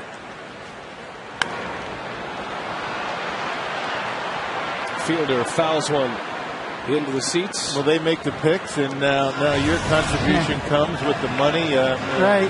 Is our first rounder a signable type kid? Does he seem like he's ready to get his pro career going? Yeah, the word is he's signable. He lives in Southern California. A number of people I know out there have actually seen him play. Some of my friends' kids have played against him, actually, which is always unique. You provided your own scouting report. Well, right. Yeah, 140 strikeouts in about 70 innings. That's pretty good, I would say. They throw strikes, and they thought, there were a lot of comments. He looks like Kurt Schilling, actually, some of our scouts say remind him of Ben Sheets in terms of his size and his curveball, which are very strong, like knee-bucking curveball. Ben Sheets 99 first pitch as Fielder hits one high in the air. This is playable for Marlon Byrd. Prince, a narrow miss, and it's out number 1. So that is part of the goings-on around Miller Park. The other part is the turnover of the roster. Jeff Suppan released 6 new pitchers from the opening day roster, and I know you've had a lot of conversations with Doug Melvin. We've had Doug on up here a number of times as well. But moving forward, where do you think the organization is at this point? I think what the roster changes showed is that we have a fair amount of depth in pitching. I was saying to some of the reporters today, in 2006, it's a pitching trouble. Guys are bringing up from AAA were getting rocked. And now you're seeing something very different. Guys like Zach Braddock and John Axford are having success. Cameron Lowe's having success. Chris Smith last year had success. So it's time to give those guys a shot. Yeah, it's got to be, a good feeling for you to get David Risky back. I know the Brewers gave him a 3-year contract, got hurt. Now you have an opportunity to get some innings out of him. That's got to be nice. We can use him, and his fastball's up near 90 miles an hour again, David. And you look down in the bullpen now, we've got a lot of healthy arms and guys that we think can contribute. And I'm not sure you could have said that a few weeks ago. So, I'm hopeful. Mark Attanasio joins us in the booth, Brewers owner, and there are a bunch of new faces in that Brewers bullpen. Ryan Braun at the plate, and Lily misses upstairs. The Brewers opened the day today 9.5 back, 23-34.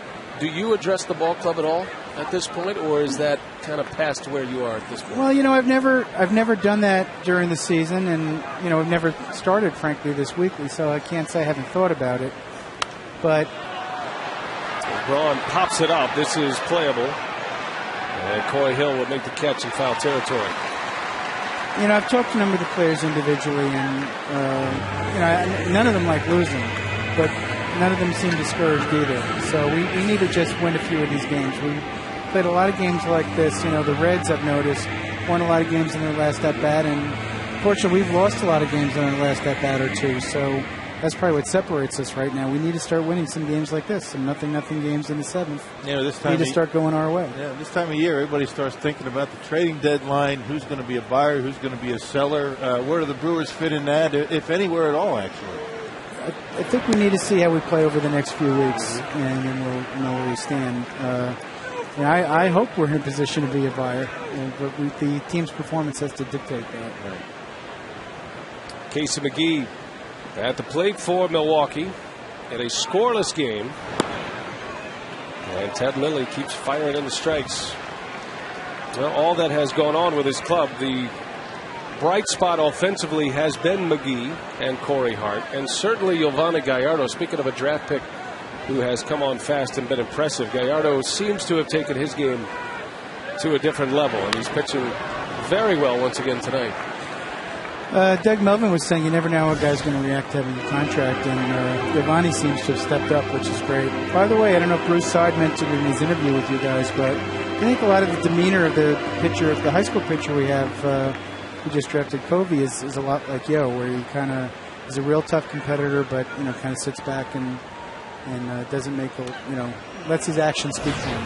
Speaks softly, carries a big curveball, right? Carries a knee buckling curveball and 94-mile-an-hour fastball. Nothing wrong with that. So Gallardo is through 7 of shutout baseball. Had a 9-inning complete game shutout his last time on the mound here at Miller Park when he matched up against Santana.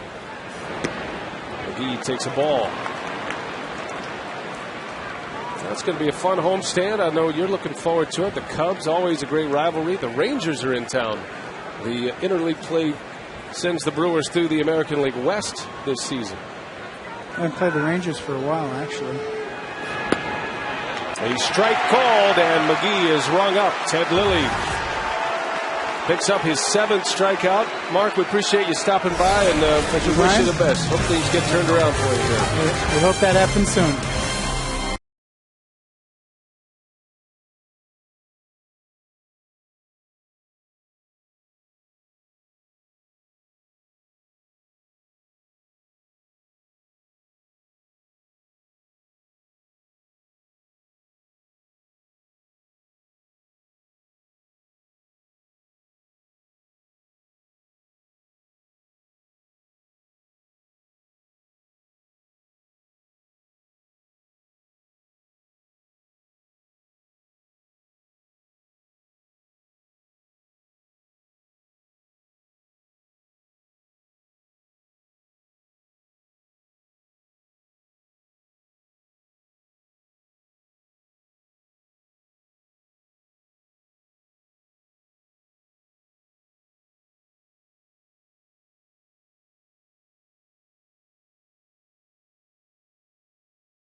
Weather.com's Kate Bilo. The Cubs are in town taking on the Brewers at Miller Park tomorrow. Our coverage begins at 6:30 p.m. Much nicer weather. It'll be breezy, mostly sunny with a first pitch temperature of 72 degrees. All right, Kate, thank you. A much better forecast tomorrow than what we have here tonight. Rain outside Miller Park. Yovani Gallardo is out after 7 innings and 110 pitches. Yep, Carlos Villanueva is going to take over, but outstanding job. Only 4 base hits. Our Jimmy John delivery of the game. Once again, Yovani Gallardo out there on the mound. Another 7 strong innings. Still has not given up a run. I don't know what the stretch is. It's 2 games right now without giving up a run here at Miller Park. Tremendous effort by Gallardo. Really only in trouble 1 inning. able to get out of it with the bases loaded. Carlos Villanueva to face Ted Lilly to start it. And the numbers on Villanueva this year, his 29th appearance, sitting at a 3.30 ERA. The strikeout numbers have been impressive. 39 punch-outs in just 30 innings. And as Gallardo exits, Ted Lilly remains in the game. Lilly's pitch count in great shape at this point. Gallardo's at 110. Ken Maka feeling like that's a little bit in the red zone when you consider what he has done in his last 2 starts. Right. As far as the amount of pitches, especially in the complete game win against the Mets. Well, his last time out against Florida, 114 pitches. And 121 in that game against the Mets. You got to believe Yo didn't want to come out of this ball game. He wanted a chance to get another win.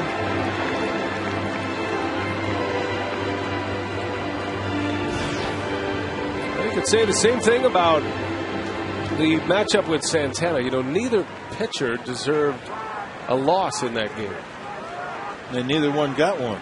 Santana took a no decision. Cory Hart hit the home run in the 9th inning to win it. As Lilly takes a strike, and Lilly is gone, and the strikeouts continue to roll for Brewer pitching.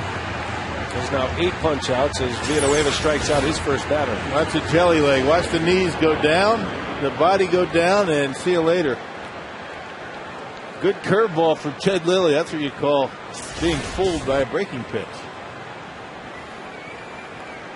That's the difference between Villanueva this year and last year. Throwing that breaking pitch, the slider particularly against left-handed batters for strikes. Starts Terrio with a fastball for strike 1.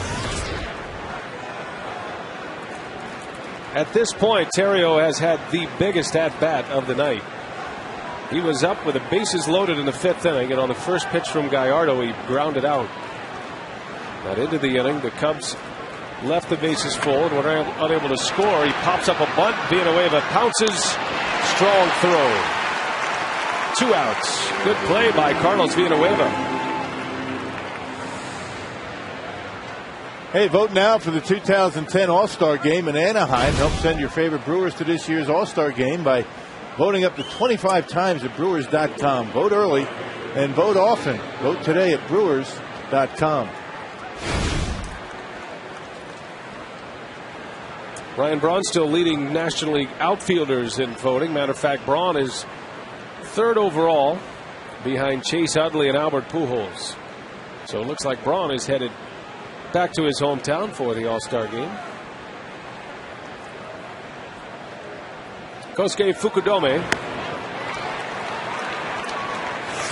Let's show you what the leaderboard looks like in the National League. Andre Ethier has surfaced in center field. Jason Hayward, how about that? A rookie has a chance to be an all-star starter. 2 Phillies in the infield. Hanley Ramirez at short. Albert Pujols and Yadier Molina, the 2 Cardinals on that list. I'll take that team. You see the lead Albert Pujols has? I think he's doubled his next closest competitor. Yeah, he and Chase Utley are. He deserves it. Way out there.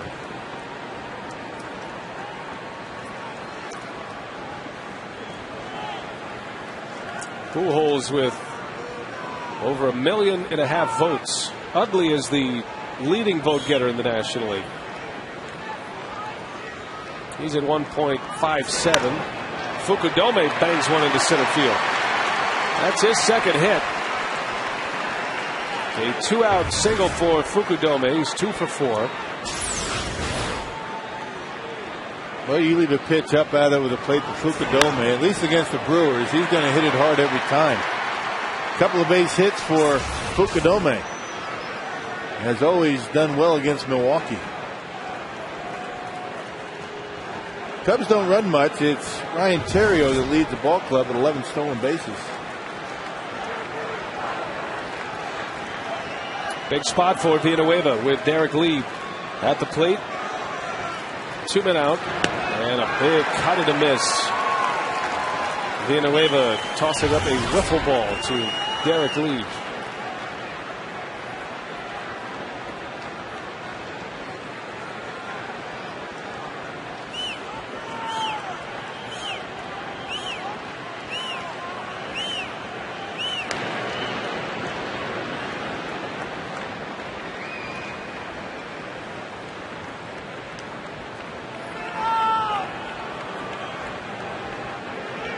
Just one hit in 12 at-bats career against Villanueva.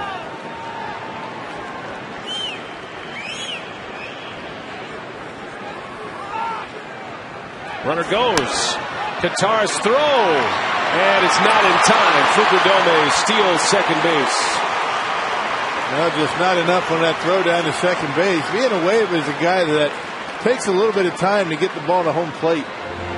Fukudome didn't have a great jump. A decent lead, a decent jump, but a strong throw to second gets him. It floated on him just a bit, and that's all it took to steal the base. He has a quick delivery, there's George Gutaris, but just not a lot on the baseball when it gets down to second. And the opposition has been running wild against Brewer catching. Certainly an area of concern. Brad Fisher in charge of the catchers, and he's had them out working hard with their throwing, their footwork. Changes things here. Instead of a runner at first, now the Cubs have the go-ahead run in scoring position for Derek Lee. And the one thing you really can't work on and improve a whole lot is the velocity of your throws. I mean, you can work on your release. Guitar is pretty quick to get rid of it, just not a lot on the throw.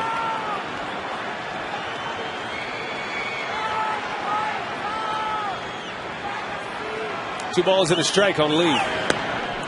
In there. 2-2.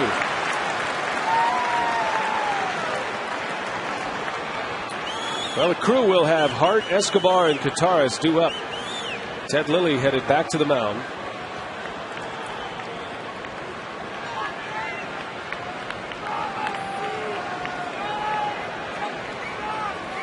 Big pitch coming up. Lee almost hit one out his last time up to the opposite field. The 2-2 didn't chase.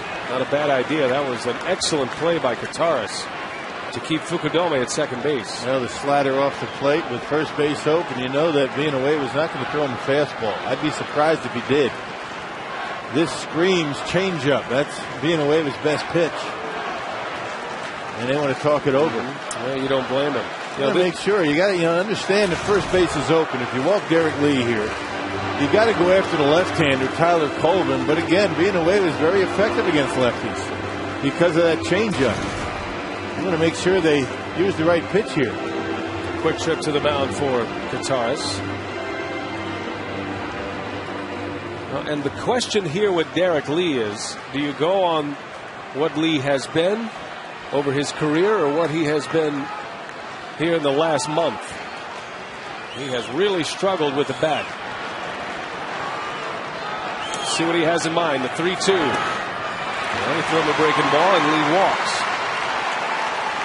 So instead of a struggling Derek Lee, Villanueva will face a hot-hitting Tyler Colvin. Well, you make the rookie beat you in this situation. I don't blame him for being careful with Lee. He's been a run producer his whole career, but you're right. I mean, what he's struggled on has been big velocity fastballs. That's something that Villanueva doesn't have.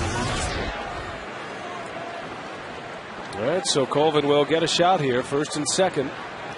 2 outs in the inning. Colvin singled his last time up. He bounced one through the hole between first and second. And a bouncer. That's a base hit. Fukudome around third, and he will score. The throw comes all the way to third base. That allows Colvin to advance. The Cubs have the lead. Well, not a good throw by Cory Hart. Well, now 2 men in scoring position. First pitch changeup to Tyler Colvin, and he finds the hole into right field, so the Cubs score first. That throw's got to get into second base, keep the force alive, and keep another man out of scoring position. There's that changeup, not a bad pitch. A good approach by Colvin, didn't overswing. Found the hole, and not even close at third base. And now a base hit will play 2 more runs. 1-0 Cubs. Marlon Byrd pops one up. Playable for Gomez. And the inning is over. So the Cubs strike first. An 8th inning run. An RBI by Tyler Colvin, the rookie. And now Cory Hart, Alcides Escobar, and George Gutaris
This 3-game series, and pitching has dominated. Ted Lilly now leading in this game 1-0. Gallardo had no decision here tonight. 7 shutout innings. He struck out 7, but left in a 0-0 ball game. Cory Hart on the first pitch sends one deep to left field, and there she goes. We are tied. Just like that, the Brewers get their run back.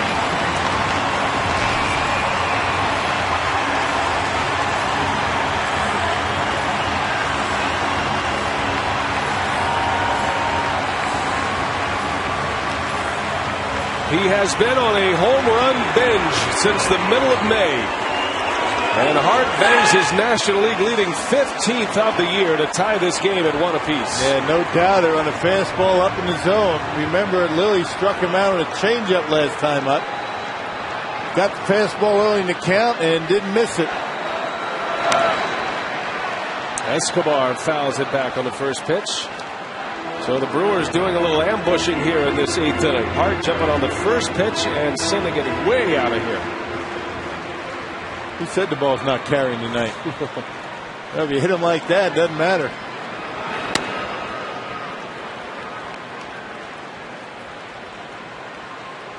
And here's Zach Braddock in the bullpen getting loose. Axford starting to stir as well in case the Brewers take the lead.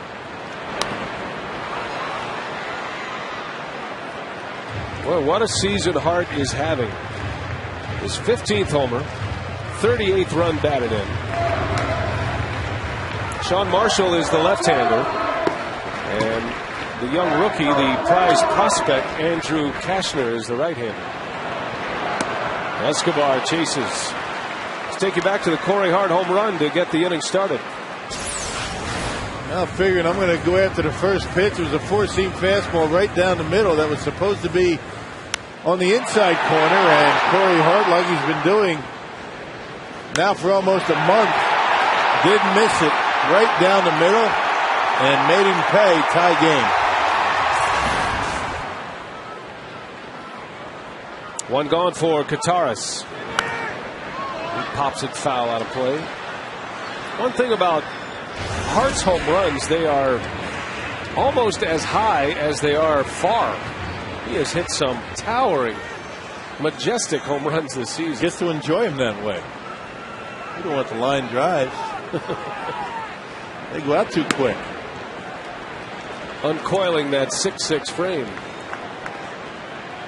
Kataris has some home run pop as well. He has 5 homers this year. But Lilly has struck him out twice tonight. Has him down 0-2.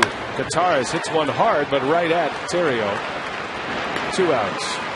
Yeah, Ted Lilly has struck out a couple of guys that really very rarely strike out. Escobar and Kataris, he's gotten him 5 times tonight. Very unusual. 8 strikeouts for Lilly. And with nothing but lefties on the bench for Ken Maka, he sends up Jim Edmonds to hit for Villanueva. The Brewers have addressed a number of needs on the pitching side, in the rotation and in the bullpen. But the one area that still comes up a lot with a left-handed starter is a left-handed dominant bench. Right. They'd like to have that right-hander coming off the bench from time to time in situations like this. You almost sometimes in a game like this, you have a right-hander that can hit the ball out of the ballpark. You might force the hand of Lou Piniella. That's going to be playable for Fontenot. And Lilly makes quick work of Edmonds. But Cory Hart ties it, gets the run right back. And the Brewers have evened it up here in the 8th on Hart's National League leading 15th homer.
the first pitch, sends one deep to left field, and there she goes. We are tied.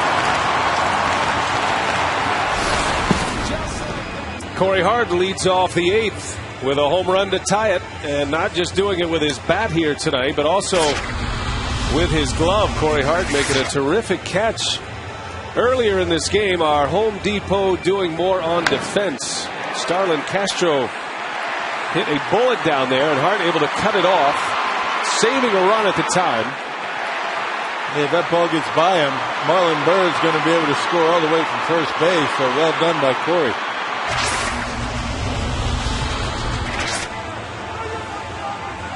Well, pitching has reigned supreme here tonight, and Ken Maka will waste no more time. He will give the ball to his closer in a tie game. John Axford on to pitch the 9th. Yeah, you bring your closer in a tie game in the 9th at home, particularly when you have in the bottom of the 9th the top of your order coming up. So Ken Maka going for the win right here. Well, whoever it will be a final at-bat win for someone. Brewers trying to gain control of their home ballpark. Turned it around a little bit on the last homestand. Milwaukee winning 4 out of 6 on the last homestand, taking 2 series, one against the Astros and then a series victory against the Mets. The Crew lost 14 of their first 18 games here at Miller Park, and the Cubs handed them a sweep here at Miller Park earlier this season.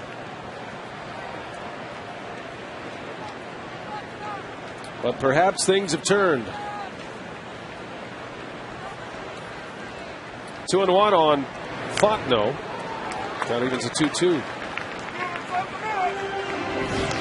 Well, Axford's been able to maintain that velocity on his fastball. It's been 94 to 97. He's been able to throw strikes with that power curveball, which has made him very effective.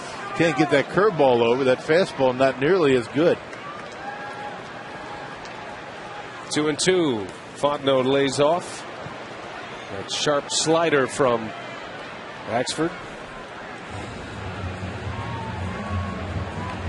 So a full count.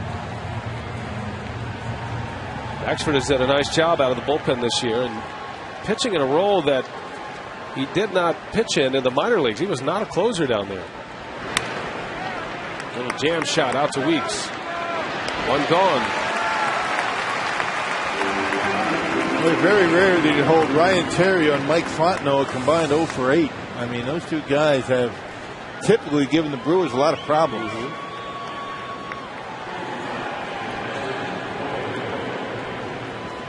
Cubs are at the bottom of their order. Coy Hill will bat, switch hitting catcher, batting out of the 7th position in Pinella's lineup. Weeks, Gomez, and Fielder due up in the 9th. And if anybody gets on and the game is still going, Ryan Braun will hit.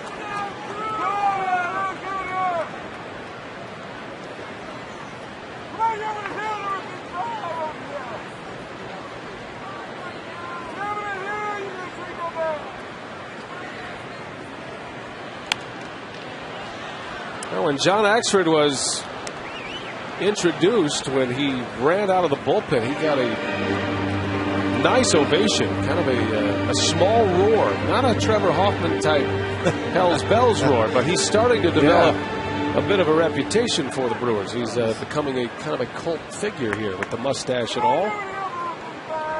The outs don't hurt him either. The outs don't hurt him, getting saves, and with every save that he gets, I would imagine that the roar will be a little bit better.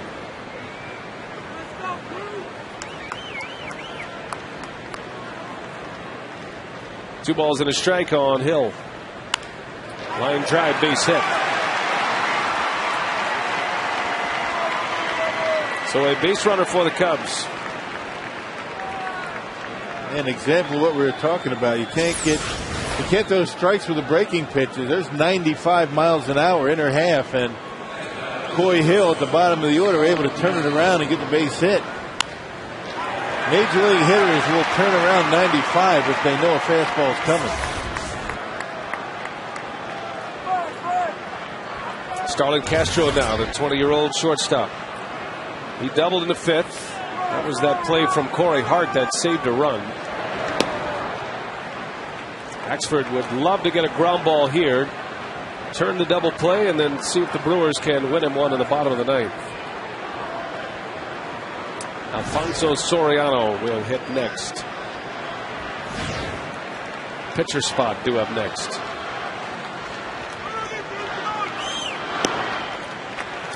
Cubs have a little thunder on their bench. They haven't gotten much from those on their bench lately, but Soriano is available to Lou Piniella, Giovanni Soto, Aramis Ramirez. Xavier Nady, who's probably the hottest hitter of the group. He's been swinging the bat well. And he's going to fall for a base hit. Gomez cuts it off.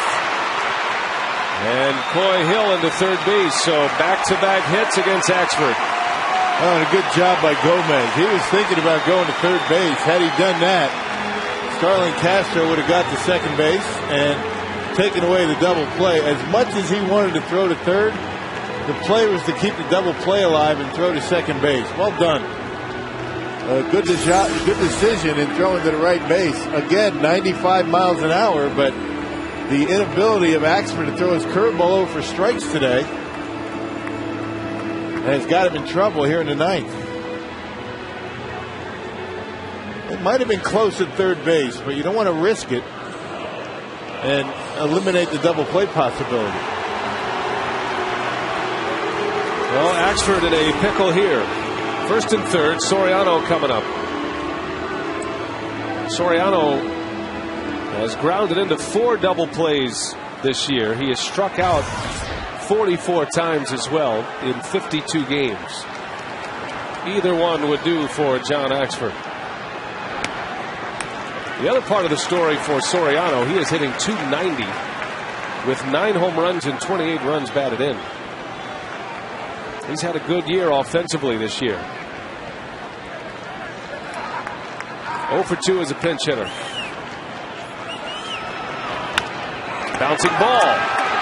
Going to be a tough chance. Only play is first. The Cubs have the lead. It was a good play by Escobar to just get it out. But now the Cubs lead it 2-1 in the 9th inning. Oh, and a good pitch by John Axford. He got the breaking ball over for a strike, but Soriano, with that big long bat that he uses, able to get the end of the bat on it, didn't hit it all that hard. And a good jump off of third base by Coy Hill. No chance at home. Ryan Theriot now. Immediately, Carlos Marmol begins throwing in the bullpen. And that is never a good sight. One of the best.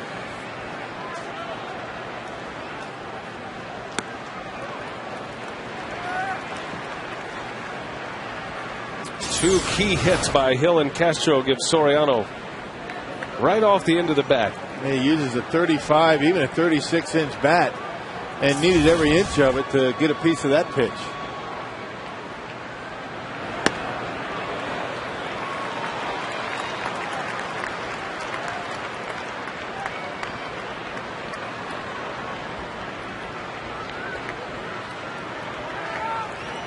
Big out here for Axford. You don't want to go down anymore with Marmol coming on.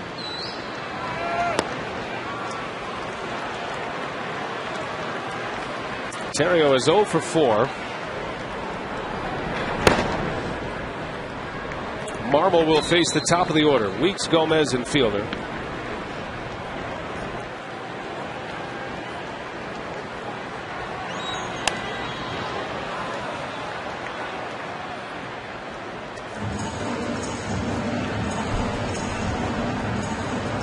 Inning started with an out. Mike Fontenot grounded out, but back-to-back hits from the 7 and 8 hitter put Axford in a tough spot, and hoping it's only one that he allows.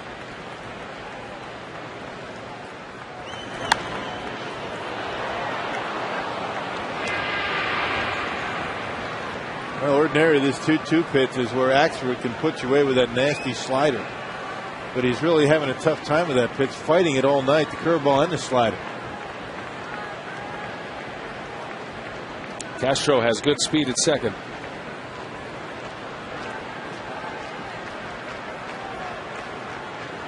Again, a 2-2 on Terrio. Full count. Got a base open at first base. Fukudome is on deck. I don't think you want to mess with him. He's been swinging the bat well. And Fukudome has 2 hits tonight.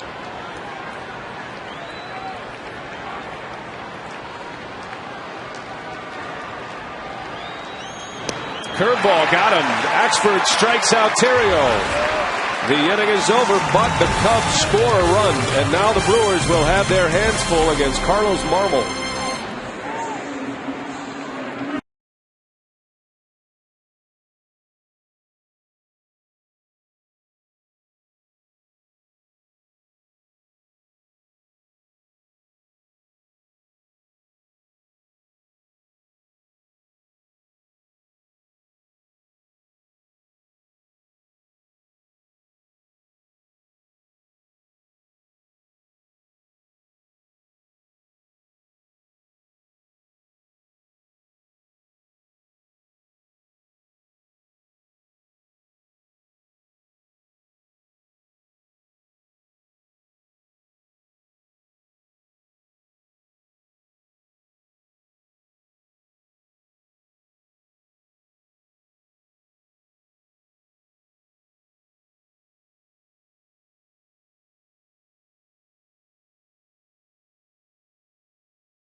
Well, do the Brewers have some magic in them here tonight under the roof of Miller Park?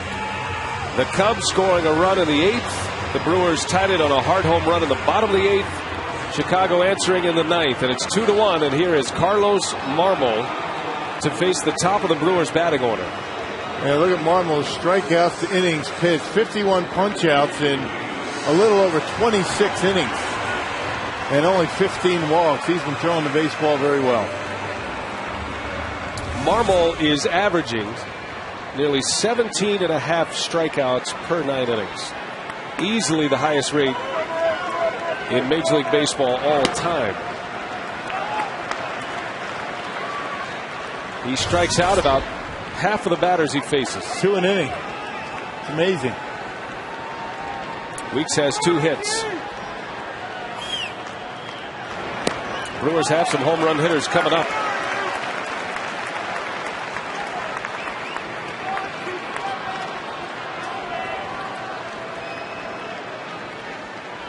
Marmol has given up just 1 home run this year.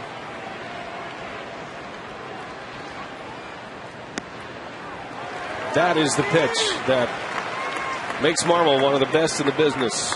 Yeah, that slider, it breaks late, and it's got good downward action on it.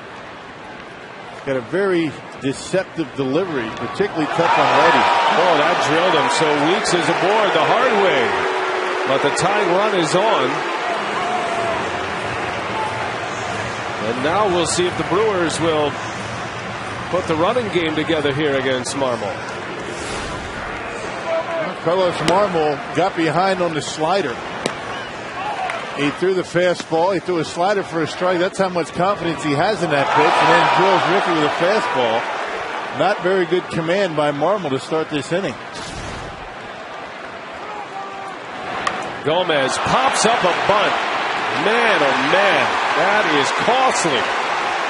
The Brewers have done a very poor job getting bunts down, and that one hurts against a guy like Marmol when it is tough to put together hits. Marmol cannot get the bunt down. Weeks stays at first, and now one away. He's got to be a tough guy to bunt on, but that's no excuse. It looked like Gomez was actually bunting more for a base hit than a sacrifice. Popped it up. And with that arm action against right-handers and the way that ball moves, it's got to be tough to bunt on him. You got to figure out a way to get it done, though. Well, here's Prince. A home run wins it. Marmol stays away from him.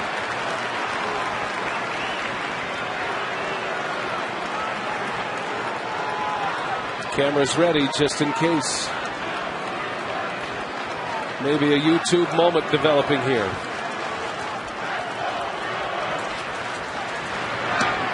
Again, Marmol stays away.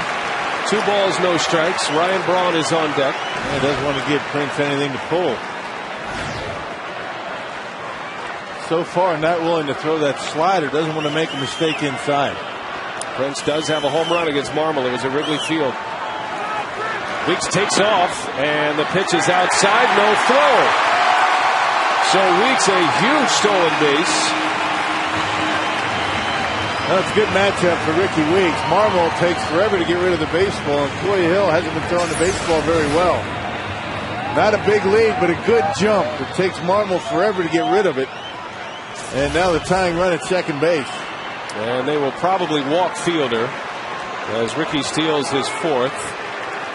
So the Cubs are going to put Fielder on, set up a double play. But now the winning run is on base. Ryan Braun is coming up, and Larry Rothschild is on his way to the mound, the Cubs pitching coach. Well, you're down 3-0 to Prince Fielder, and you don't want to throw a cookie down the middle and have him in the ball game, but it's always risky. Very risky late in the game to put the tying run on first. Put him on base, particularly when you have Braun and McGee coming up. And after that, it's Cory Hart.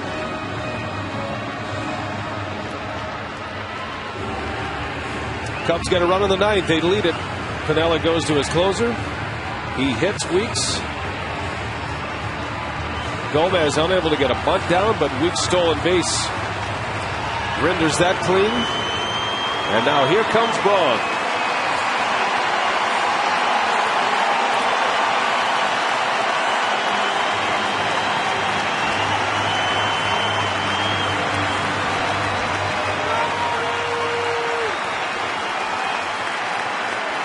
Braun has just 1 hit against Marmol in his career. Marmol, as dominant as he is, even more so against right-handed batters, and a big cut and a miss. Right-handers batting just 170 against Carlos Marmol this year.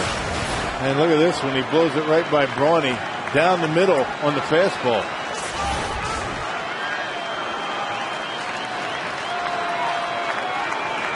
He's blown 2 saves this year. One against Houston, the other against the Rockies. Ball and a strike. An all-star matchup here. Marmol against Braun.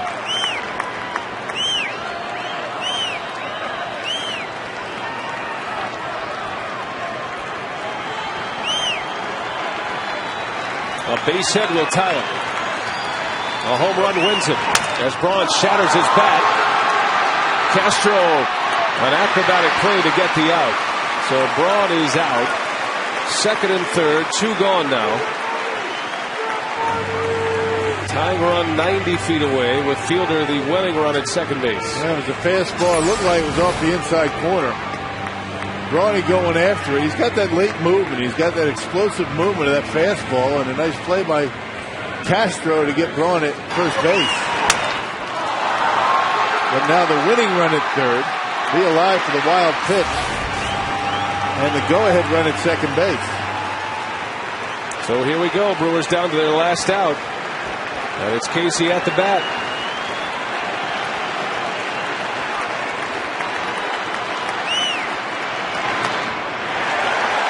.96. And well spotted at that. And McGee is down in the count. They're giving McGee a ton of room down the left field line. Good play back there by Hill. Just what Bill was talking about. The wild pitch is in your mind here. Ricky Weeks on his toes at third base. He represents the tying run. McGee has been the Brewers' best run producer all season. And a strike on a breaking ball. 1-2 to count. And back-to-back sliders. One in the dirt, one for a called strike.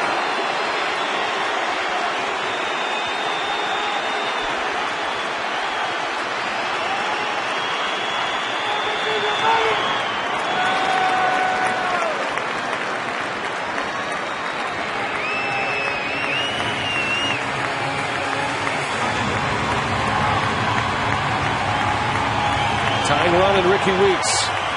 Fielders should get a good jump and a big lead as the Cubs cover the holes. 2-strike pitch, and that one misses low. So Marmol in a full count situation, a base open at first, a home run hitter on deck.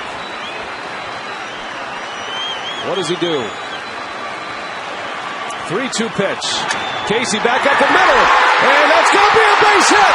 Weeks scores. Here comes Fielder, and that's your ball game. Casey McGee does it again.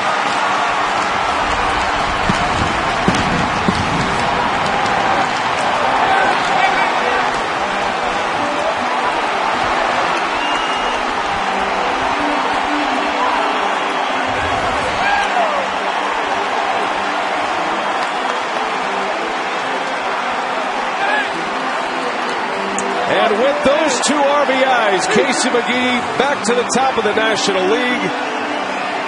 2 of the biggest of the year. He walks off the Brewers as a winner tonight. They come back against one of the game's best. And the former Cub does it to his old mates.